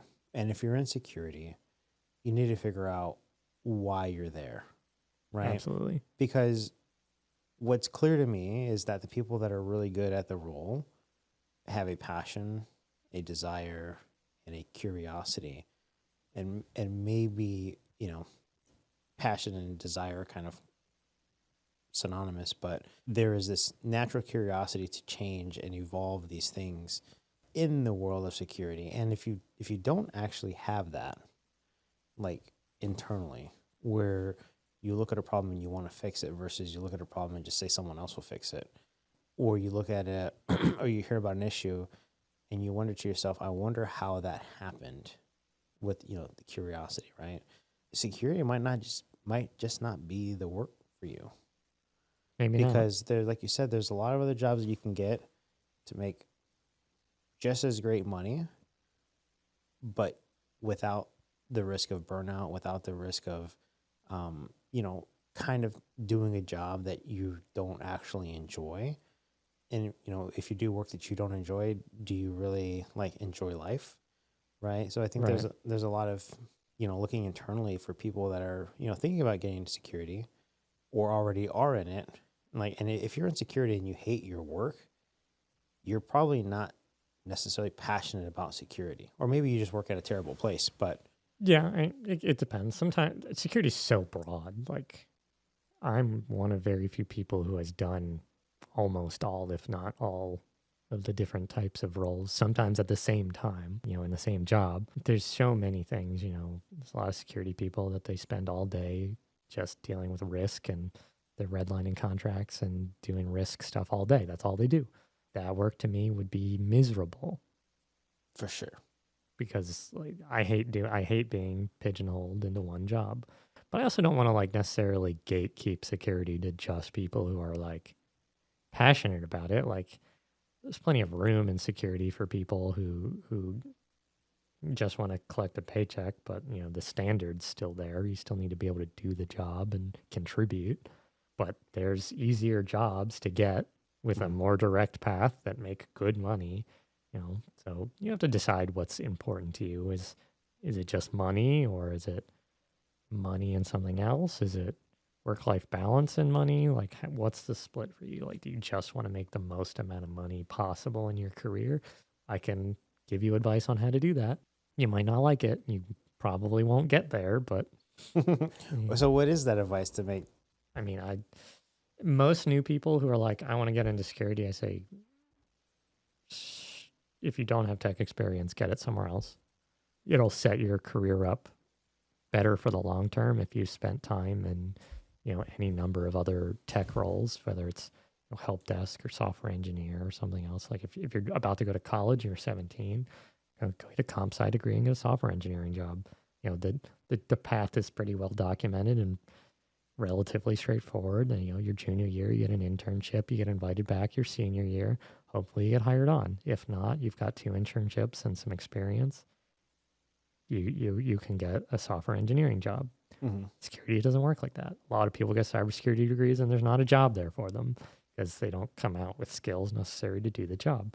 So, you know, spend some time. It'll be better long term for you to, you know, spend, I don't want to say a specific number of years because some people in 5 years, they've got 1 year of experience 5 times, and some people have 20 years of experience in 5 years. Mm-hmm. So like, it's like more of an average, but like most people would benefit from spending somewhere between 2 and 5 years in technical roles, be that help desk, system administrator, DevOps, platform engineering, software engineering, etc., network engineering, any number of other disciplines of tech, and then transitioning laterally into security because, you know, you'll be a more well-rounded security professional. You'll understand more. And then your career, you'll be the person that gets picked for promotions because you have that skills that other people on the team don't. Like if somebody just goes into the SOC, guess what? They've never programmed a switch. They never had to write a switch config. Yeah. They've never had to deal with spanning tree breaking or a loop in one of the network switches, or, you know, just a patch cable failing, and that's or you know, like a rogue router. Somebody plugs in their home little router because they want better Wi-Fi in their office. You know, you've never experienced. I've seen it. Okay. And because I was a very senior level help desk person. This is when I went back to help desk after being a network engineer, which a lot of people would be like, why would you do that? But I had that experience as a network engineer, so I knew what to look for. Mm-hmm. I knew when I saw this, I was like, this doesn't make sense. There's something very suspicious going on here. Yeah. This looks a lot like a rogue router situation.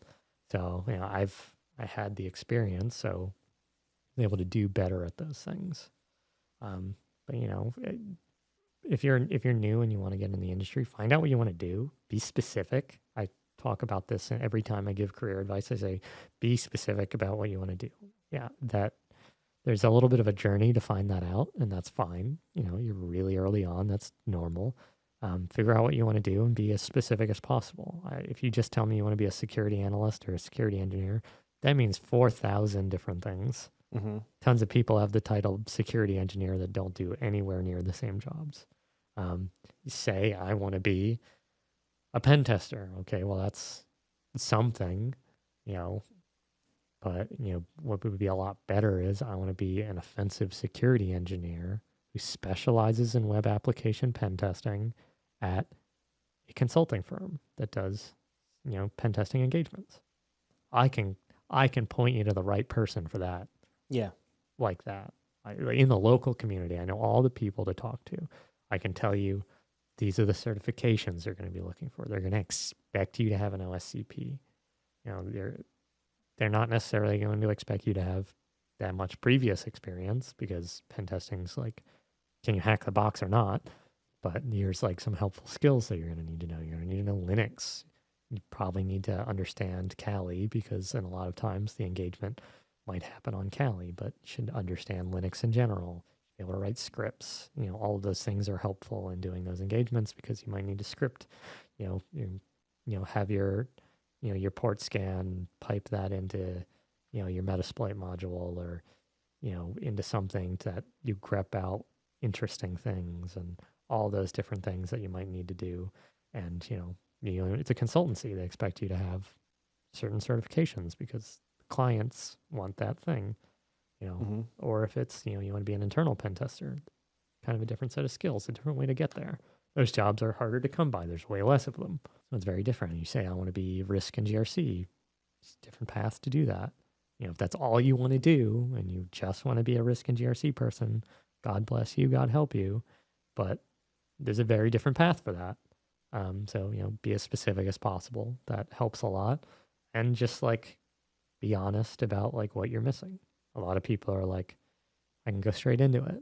You probably can't. Most of us got into that role after several years, and there's a reason. That's usually when people are ready for it. Yeah. Or sometimes, people absolutely get lucky out of. Some people get internships in college and they're just amazing at it right away. That is not usually what happens. There's lots of ways to go about it. A lot of people don't have any technical background and they're doing GRC roles, and sure, they make money, but sometimes they're making people miserable. Yeah. Because they're making decisions or they're doing things they have no idea. I can't tell you the amount of audits I've done where the auditor who's asking me questions, they don't have any clue what the words in the audit questionnaire mean. They don't, because none of them are based in reality. Whoever wrote a lot of these audit questions are they don't know what a computer is. They're lawyers write them, or NIST or CISA writes them, and they've got a framework. And as far as they're concerned, NIST 800 or NIST RMF, 800 171 RMF, exactly whatever Center for Internet Security benchmark says, and that's what it has to be. They have no idea what this framework is, but they're happy to make it somebody's jail cell. As far they don't understand any of the nuance to it, and when it's a framework for a reason. It's a place to start. It's not a destination. Yeah. A lot of people, unfortunately, they take these frameworks and they just don't understand when to bend, what actually matters given the context of the technology and the natural controls that you get out of it, and the mitigations and the risk reduction that you can get out of something like Kubernetes, where your container runs very heavily segregated from other parts of the application or other parts of the cluster, or where you have Istio and you've got, MTLS and all of the things in between. Everything is authorized and connected and encrypted, and all of this additional heightened security you get out of the box. And then, you start adding on to that and you understand modern security practices. When I'm, building products now, it's like I'm creating Terraform modules, which are like infrastructure abstractions, where if you need to, build a new API, I have all of the infrastructure that you need in this one abstraction that you just need to call. And it's got all of the security defaults already set for you. And you don't have to think that hard. So I'm making it easier for you. Yeah, it's kind of like object-oriented programming, right? Terraform modules are very similar to kind of like writing classes in an object-oriented program, where it's like you're just abstracting something and then making it easier. Very similar in Python when you write a class in Python because you want a helper function for something. Terraform is like that, and you can get to new levels of abstraction, and you can abstract basically all of the infrastructure away from the developer. And then you have all of those secure defaults already set. And I've done this before. I've done this multiple times at this point, where, you have all of these amazing things that, adds to the risk reduction. You're doing all of this extra stuff as part of that. Again, going back to the secure by design, kind of like in the shift left, it's built into the process. I get all of these wonderful mitigations automatically. Yeah, almost like templated security. Yeah, kind of. It's very much security as code, infrastructure as code, compliance as code. You're building all of that directly into the code of your tools, and it's all right there. It's perfect. It's in GitHub or GitLab or wherever. It's auditable. Every change is documented in the process. That's all automated. There's tests that are automated whenever you want to make changes. You build all those things, and you have this beautiful, audit trail of all the tests for everything that ran and who approved what the code reviews were. You've got versioned, if I introduce a bug into test, I can point exactly what I changed when the problem started, so I can look and I can roll back relatively easy. So we have all of these things that build on top of each other, where like as a technical person, I know, when I look at like those standards and those frameworks, I know like where to bend or what's not that important. Like what is already built into it by like the nature of the fact that I'm doing that thing. Or if I'm using something like Lambda, my tool, I love writing tools and automations in Lambda because I get a lot of like just out of the box freebies by not having a server that I have to patch.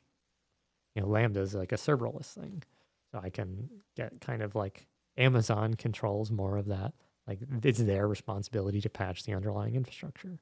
Now I still own some things, but I get a lot out of that. Yeah. And so sure, you can be that non-technical person, but who are you helping? You'd be a better, well-rounded security professional if you put in the time to be more technical. Yeah. And that's not a certification. You can't just take the CISSP and be like, I'm technical now. No. Like that's, I don't think I'll ruffle some feathers out there. Well, I'm sorry. CISSP is not a personality trait. Yeah, people like to treat it like an astrology sign. Do like they? You see that? Oh, my CISSP is in retrograde. That's why I'm this way this week. No, you have to be. That's going to be a good YouTube short, by the way. Is it? That's a good clip. Clip that. You actually have to dig in, and this is where passion helps a lot. If you're really passionate, you're going to want to dig in. If you're just collecting a paycheck, you're probably happy to just collect the paycheck and not do any more than you have to. Yeah. I think, it's just a broad spectrum of people that you can, run across within the field, from not caring to maybe caring too much or not understanding where to set boundaries personally or, with the work-life balance, right? And the curiosity. And, I think curiosity is like, it's a function along the spectrum, right? Like the more curiosity you have, probably the higher you are with the passion, right? Yeah, I don't know, man. I think it's definitely a world that's a lot, we'll say, larger than I had realized initially. It's huge. It's getting bigger. It's getting bigger and it's getting more complex, right? And it's getting as it, you know, as the sun revolves around, or as it revolves around the sun every year, it's a different view than it was the year prior and the year prior to that. And it's almost like it's this constant evolution that if you're getting into it now, you have a lot of work to make up to kind of catch up in other areas. But like, don't fear that journey. That journey's good. Yeah, no. Don't be afraid of it. Don't doubt yourself. Like, a lot of people doubt themselves, and that stops them from putting themselves out there to do it. But like, that journey, and don't be afraid to fail too, because we don't learn as much from our successes as we do from our failures.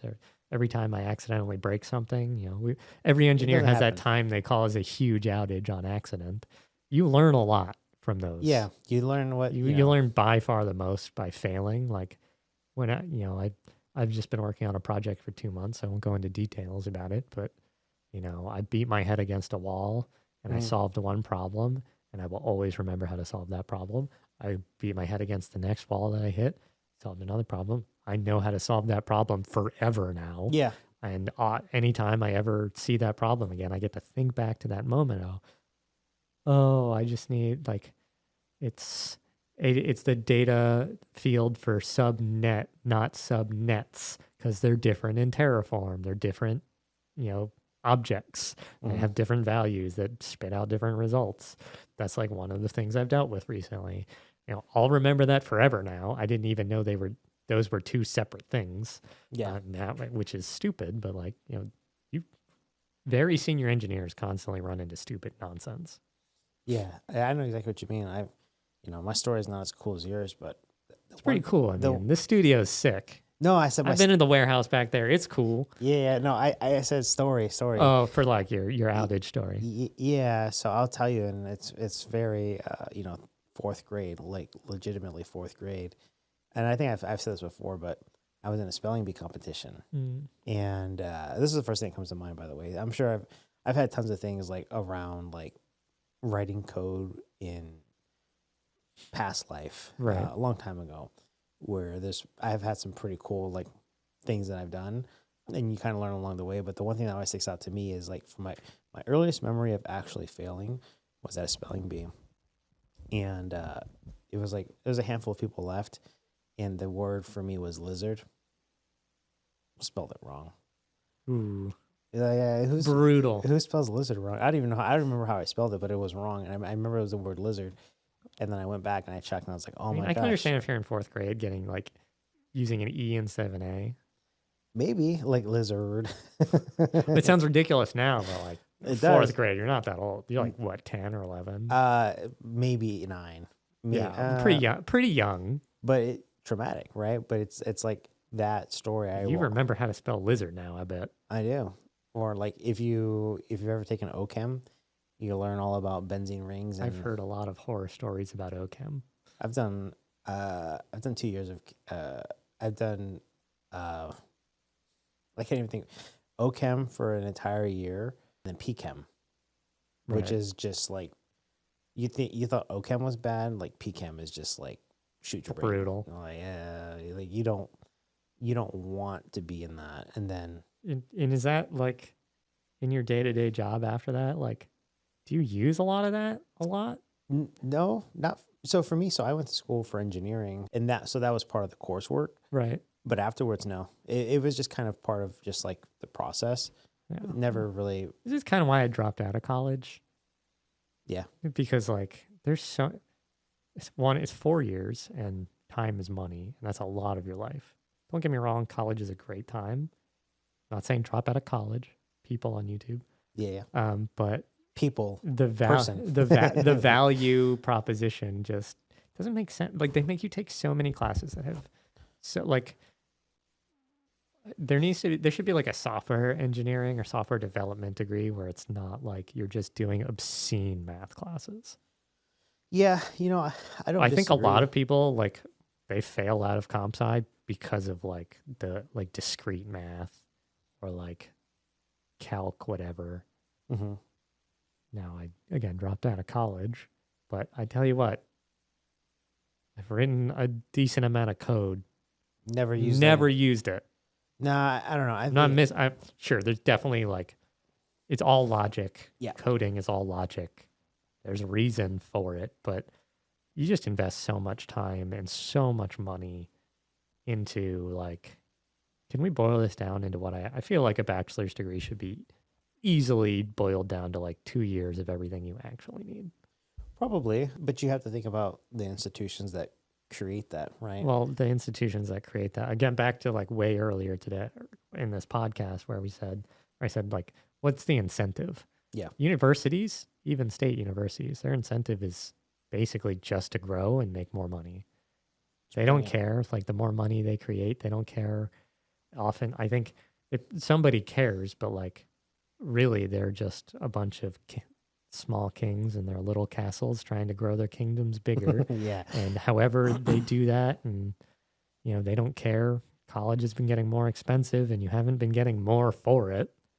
And they just keep buying more land and buildings, and every time they do that, that's another building that's not housing, and all of that other nonsense. Like where I went to college, like all of these old colonial homes, beautiful colonial homes in like literally like colonial Pennsylvania. Like a lot of these were used in like the 17th, 18th century. Mm-hmm. Just soulless paperwork jobs now, cubicles are now in these homes. Like Oops. horrible. Like people could live there. But guess what? It's another set of pointless additional administrators to keep pumping out whatever the university is. I don't even know why at this point. They just constantly need to grow. And Yeah. sorry, universities and people in college, I'm not telling you to drop out. No, I just have a personal little bit- vendetta. a little bit jaded, but I don't. It's not. I don't think you're wrong. I think it's just more like I mean, look at ASU. How big is ASU? I don't even know. Lester, I know you're the CISO now. I still love you. I don't high respect for ASU, but like, look how much they've grown, and look how much like I don't want to get into spicy topics, like super spicy. So yeah, man, I think we got a couple hot takes. I don't think anything was too crazy, but I will say we covered a lot of things. We did. We've been all over the place. Yeah, and the thing is just kind of like you sit across from a hacker like me, and I've got some opinions. Yes. I've got I might Classic have hacker opinions. I might have some good takes or some good things to say, but maybe not. And ideally, it's just like sit down, cover some things. You got to figure out the demo situation, but this was the official first. I'm the first engineer on the podcast. Yeah, but so this is, like I said, it's going to be like the after dark. So like that's why I have the hoodie and that's why I have the glasses. Okay. It's The like, lights are still really bright though. yes, those are bright, but I can tone it down. So when everything is like posted, it's a little bit darker. But the idea is the after dark is more so so I'll tell you where I got the idea is like when you think of something happening in security, when are most people working to fix the problem? Like if something were to happen, right? Mm-hmm. And you're on call Right. to fix it. Are you usually doing it during the day or at nighttime? It depends. I would say in security, most of my on-call calls have actually been during the workday. Okay. But there's been a few that have been like when I'm off or on holidays. Mm-hmm. I worked on Christmas last year, or maybe it was the year before that. It was a Christmas. Okay. I've worked a number of Christmases. I've worked a number of Thanksgivings, and stuff just happens when it happens. Sometimes it's 1 a.m. Sometimes it's the middle of the day. We spend more time awake than we do sleeping, so I get most of the problems not when I'm sleeping. Okay. So my first thought is if something breaks and you have to fix it, it's going to be an all-nighter, Sometimes right? it depends on what's broken. Okay. Some So, things can, like if you're secure by design, you can, the thing you're building needs to be able to what we call fail fast. mhm. Whereas it breaks fast, but it can recover quickly. Okay. So you have systems in place where you can easily recover whatever it is so that it's not an all-nighter when something breaks. Yeah. And there's tons of tooling out there now. This is why things like Kubernetes is really popular. One of the things that it makes relatively easy is that fail fast. If something's not quite right, if a health check doesn't pass, you can roll the pod or, spin up new containers. Or if you're doing a new deployment, you're doing what's called like blue-green deployments, where like you'll slowly start deploying it. And if you see errors, it'll auto back off. Okay. That mechanism's in place to back off so that you can deal with the problem. So it's not an all-nighter. You can deal with it tomorrow because it's not deployed anymore. It's automatically backed off. Or like, the nice thing about containerized applications. Container is not a pet. You don't need to feed it and water it and take special care of it. It's not, you can kill it and then have a new one spin up instantly. So you've automatically got, turn it off and turn it on again, all on its own. Make it easy. It's designed to work that way. So, if you're designing an application with security, but also with quality in mind, part of that security CIA triad is availability. Mhm. So if you're with availability in mind, you have the ability to fail fast and recover quickly. If you can fail fast and gracefully and be recovered reasonably, you're not pulling all-nighters. Something always goes wrong where like once in a blue moon, there's an all-nighter. I'm sure the people at CrowdStrike had a good amount of time, but if you're designing things right, putting the effort in early and often, you mitigate a lot of that risk. Okay. Well, maybe my whole idea is just based off of a false pretense. My it happens a lot, especially at organizations who aren't doing this. Like lots of legacy companies, or they buy a product, or they have an old product, or many systems are fickle for any number of reasons. They run on old software. They fail, and somebody's got to deal with it. And sometimes that's horrible and painful. Mm-hmm. Yeah, maybe the After Dark series isn't the right. Actually, no, I think I still like After Dark because in my mind, like when shit hits the fan, if you don't have everything in place, like how you described, it's for sure an all-nighter, right? And typically the people that are up all night, it's a worse experience. Yeah, no, for sure. But usually the people that are fixing it are the engineers, right? Sometimes, an engineer, not always the engineer who built it. Yeah, who's but actually responsible, who writes the code. They're not always the one who is responsible to wake up in the morning. No, it's hot take. They should be. They should at least be on the call, right? Right. If you wake me up in the morning, you should be awake with me. If your bad quality product and code that's failing all the time is breaking, you should be feeling the pain. Exactly. Otherwise, you don't actually care because you're there to collect a paycheck. Yeah, because there's really no accountability at that point for them, or responsibility even. Yeah, different team. Yeah. They'll throw it over the fence, not their problem anymore. Yeah, that sucks. Gotta have that incentive. You don't want to wake up at 2 a.m., so make a good product. Secure by design. At least fault tolerant. Yeah, it is somewhat, right? But I think, so I get, as far as this goes, like I said, it's technically the first episode of like what I see as being a separate type of series, and I like the hacker look, right? With the glasses. I might just do this for every episode because it's kind of a little bit nicer for me, and maybe I should just tell people to come in with sunglasses and like a hoodie, and it's like two people with hoodies talking. Just wore the hoodie because this is what I wear. Yeah, but I mean, like hacker though. They say dress for the job you want. I have it, baby. Let's go. I'm ready. I mean, like you have the CISO part where everyone's dressing super formal. Guess what? This is how a security engineer dresses. Yeah, this is I what work they, from home. this is what they look like. This is actually more clothes than I would normally be in sweatpants. I put on jeans for this and shoes. Appreciate that. Appreciate that. We don't want the sweatpants in here. Sweatpants are. I don't even think I own a pair of sweatpants. No, sweatpants are the best. No, because they let you get a little bit plumpier than you should. If you're me, I weigh like 112 pounds. That's not a problem. yeah, for you it's fine. For me, it's like I can get out of control pretty fast. Like a couple of cheeseburgers in, and my pants, my jeans will let me know that I've had too many cheeseburgers. Sweatpants, not the same story. So jeans for me to help me kind of fault tolerance my weight. We'll make a pair of sweatpants that has a belt, so like you notice right away. Yeah, that's one way you could improve the design. But I'd probably never buy a pair of sweatpants. I just don't like the feel of them. Well, but to each their own. Yeah. One of these days, maybe I'll change my mind. But for now, jeans it is, or jeans is what it will be. Definitely gotta figure out a demo. I think it's getting pretty late already. I think we've been here for like 3 hours or so. So time flies. You have the technology.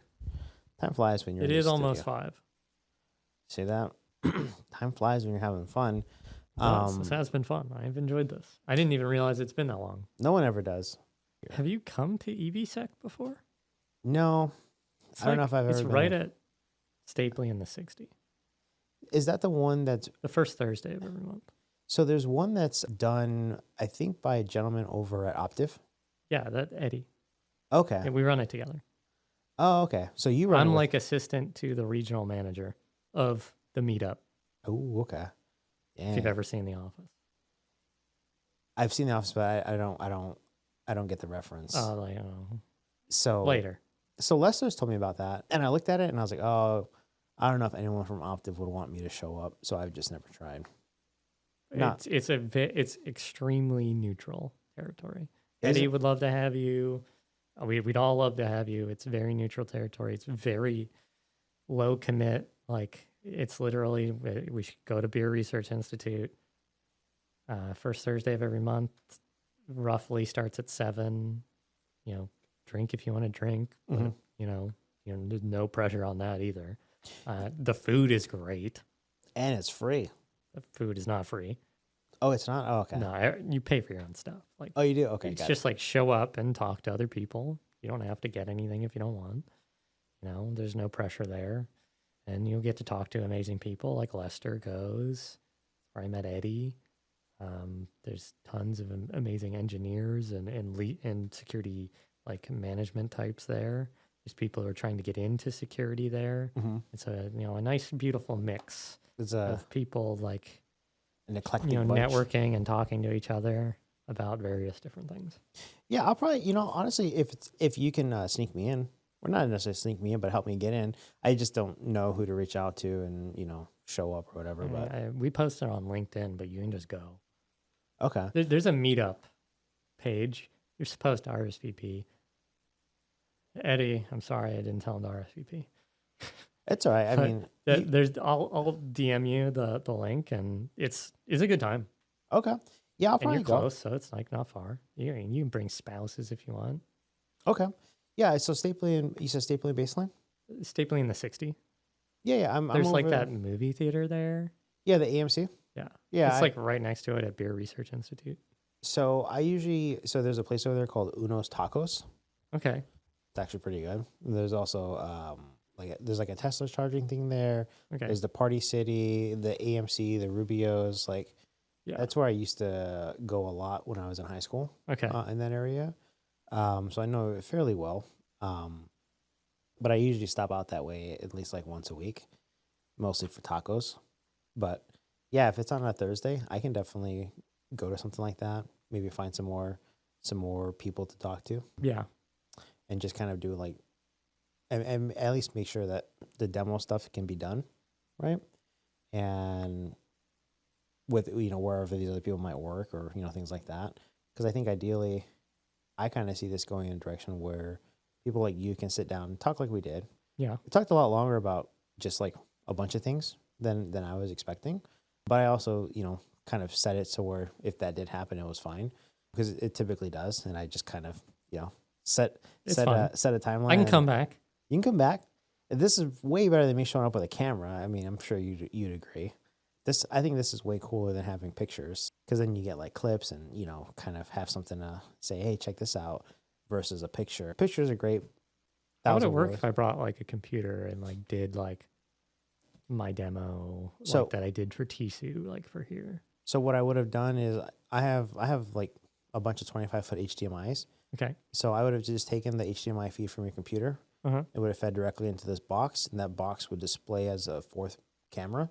So I'd just be like, And then it would record. Yeah. So you could be talking into the mic, recording the screen as you go. And then I have two outputs on that. So I could put one to the TV so I could like follow along and kind of see what you're talking about. But you would just be on your laptop doing it with the HDMI, and then it would be recorded. And then in post, I would just, I'd probably take that screen and picture in picture you. So it kind of, your image with the video. yeah, we could do my Tisu talk. Yeah. So the thing is, Mike is busy, but he's supposed to get with me because he's supposed to come in here and do the Tisu now that he has like the learning module or something. Yeah, set he up. said he was setting up something. Yeah. Yeah. So that's here. So we just have to figure out when he's going to come in and do it. But essentially, I'm going to remove this, sit in the middle, probably put a table in here, and then bring these two walls in. And then it's going to be centered where the cameras hit two sides of him. Give me like a standing desk. Or that, or just really anything, and have it where, this is all set up to where he could be here in the middle. And then I'd probably sit over there and just kind of like control it. And then you get the different angles, get the cello out of here, but, and then put like GCU and like these things right here. Yeah. Or That'd be even sick. GCU and TCU. And NACRA and ACTRA and whatever. Yeah, all that. Mm-hmm. Yeah, so I could do all that, and then he can kind of take that. And realistically, the feed that comes out of this stuff is ready to go as long as it's like switched. Like as far as angles go, it'd be fine. But if you doing picture in picture, he could have the files as soon as he leaves, and they'd be done like same day. Like right now, same thing here. I just have to do a couple of things, and the full thing will be ready in like 10 minutes. So we'll have Frank Grillman in here on Friday. Nice. So we'll be talking to him about, ACTRA and all, and, that journey of, 10 years. And I got some funny stories that I've heard from people that, were in the room when the idea was conceived. Nice. Right. And that Mike was one of them. And there's a couple other people that Mike worked for that I've spoken with about the whole, story, the inception of that whole program. So we'll do all that. But yeah, let me know about that Thursday thing. I don't know if we had any more hot takes, but if you had anything that is top of mind, we can put a fork in one. But then after that, I probably got to run. So I don't want to say, hey, I'm running, but I think we have time for at least one more, as my kids would say, zesty take. Maybe not too zesty, but I'll just give like, if you're a security professional or aspiring security professional and you're thinking to yourself, what do I want to learn right now? What would be really good for my career? The number one thing that I think any security professional would just like provide exponential value to any career in security, regardless of what you do, is learning to code by far. It's not even close. Personally, I don't think anything else is even close. You need to know Linux and how to code. And that's like the catapult to every career in security at the moment. If you can code, you can automate things, you can do a bunch of amazing things. Top languages to learn, Python for sure. Amazing automation language, very easy to get into, very low barrier to entry. There's a bunch of free resources on YouTube and the internet for that too, so it's not even expensive to get into. Mm-hmm. It's hard. I understand the journey is rough. I have ADHD. It was a long learning journey for me, restarting from scratch a few times, but, learn to code. Python's amazing. And Bash or just general Linux scripting, but Bash scripting, because doing Linux things is really useful. If you're a security professional, you're like a SecOps guy, and you're in a Windows environment, PowerShell is huge. I learned PowerShell back in, I think, 2015, 2016 when I was a help desk guy, and that was huge for my career. Even as help desk guy, I continued to use PowerShell in that like Windows environment to do all sorts of automation and like, incident response stuff. So very useful if you're in a Windows environment, but if you're not in that type of environment, God bless, then PowerShell loses a lot of its luster. Another language that I love at the moment is Golang. You can tell by the cute gopher that it's amazing. What's it called? Go what? Golang. Never heard of it. It's, or Go. The mascot is a gopher. Okay, okay. It's very cute. It's a language I love a lot. It's like the de facto language of like cloud native development and DevOps.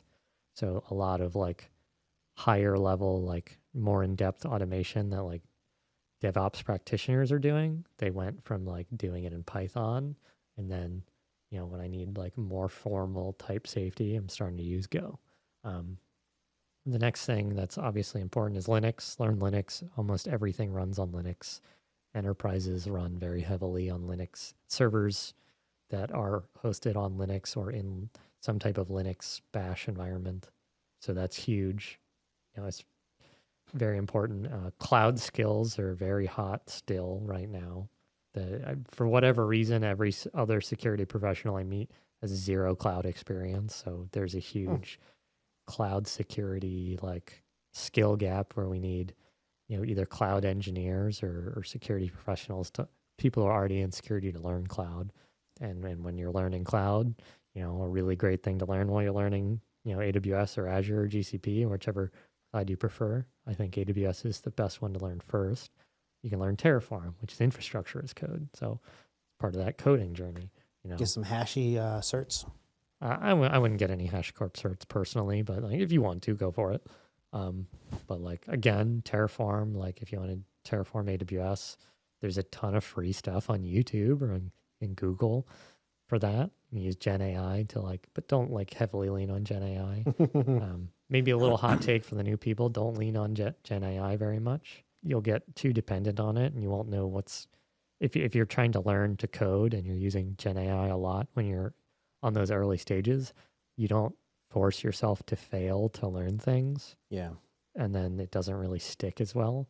And then you become really dependent on a tool rather than being dependent on your ability to code and then just augmenting your abilities with the GenAI tool. Yeah, you kind of lose your way on problem solving. Yeah, you don't learn, you learn to use GenAI, you don't learn to code. GenAI will not 10x your speed. It might like 0.5 it. Probably like 50. For certain tasks, it's slower.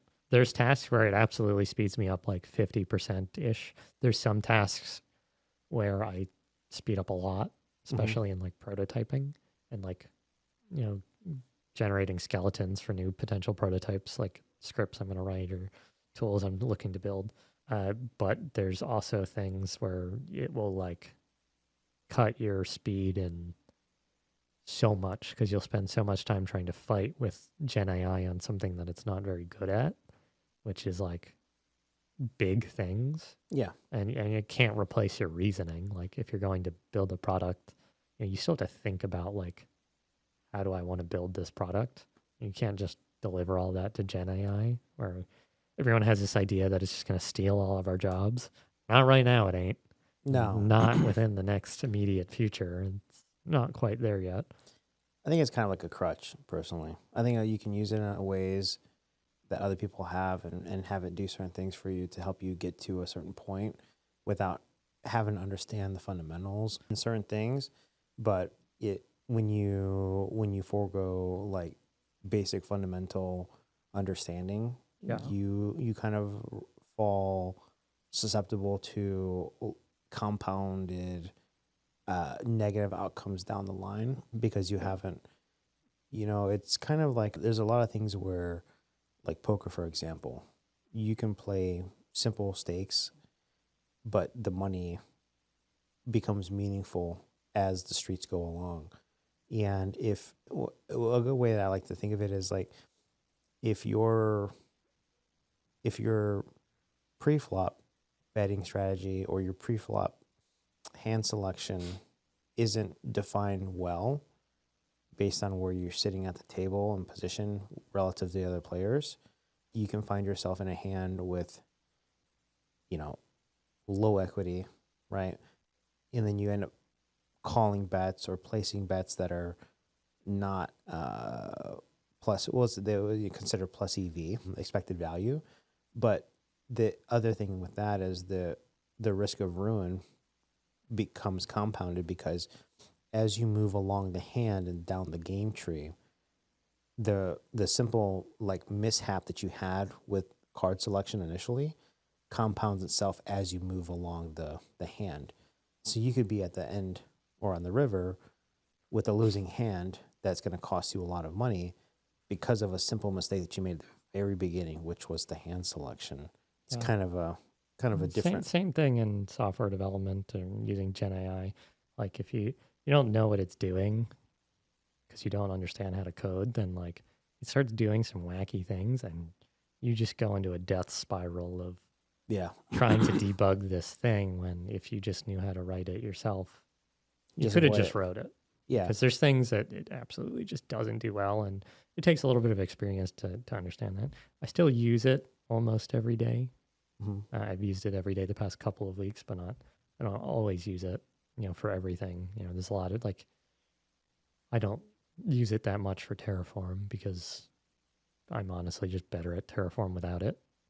But I might use it to skeleton something, and then I'll go through and like fix things because that's like faster to not have to write it all myself. But don't use it as a crutch. It can do things bad, and if you don't understand what you're doing and you're just leaning on it too heavily, you get into this compounding problem where now you've got all these things you don't understand how work.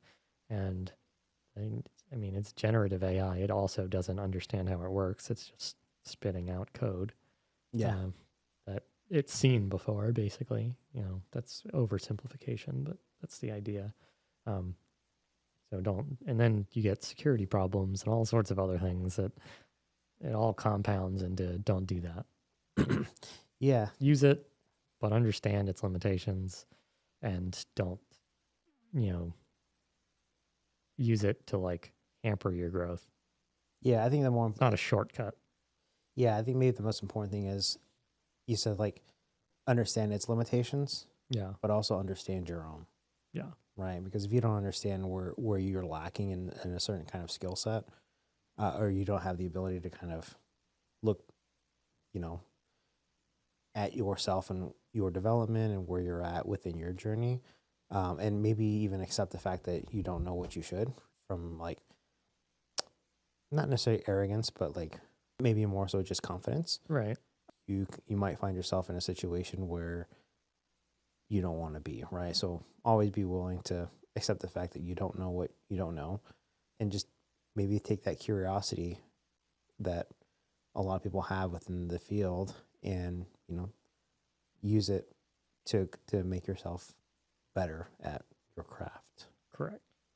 Yeah. So, okay. Well, that wasn't as spicy as I was thinking. Like, I don't feel gassy. Like, I don't have to burp or anything. Yeah, so we're good. Yeah, we're good. We're good. Is there a sign-off thing that you do? Do you have a slogan? No, not yet. I mean, one of the recent guests, he was a radio personality, so we had him sign us off. Okay. I can sign us off. Dude, I'm like I tell everyone, I'm just clicking buttons, man. I mean, I'm just kind of throwing stuff and seeing what sticks. I think based on the people that have been in here and their reaction and their experience, I think we're going down the right path. I don't know what the final path will be, but I have to make sure I at least give a shout out to all the homies that are engineers, because like I said, that's what my background is, not in cyber and other stuff. And you can't leave soldiers behind, right? You can't leave your people behind. And my goal for this segment is to highlight engineers, to highlight strong technical people that can come in and talk, give a few hot takes, but also help with demos and educational things that they might not otherwise have a way to record and publish, and then have that become almost like a library for the After Dark series. And I can bring in the Tissue stuff, and I have some good Terraform content. I just need to build it. I have to retro Like I have Yeah, to yeah. dig some stuff out of it, put some new stuff into it, and then it'll be like, it's not necessarily super long, but there's some stuff I can do that's pretty interesting, that is pretty key.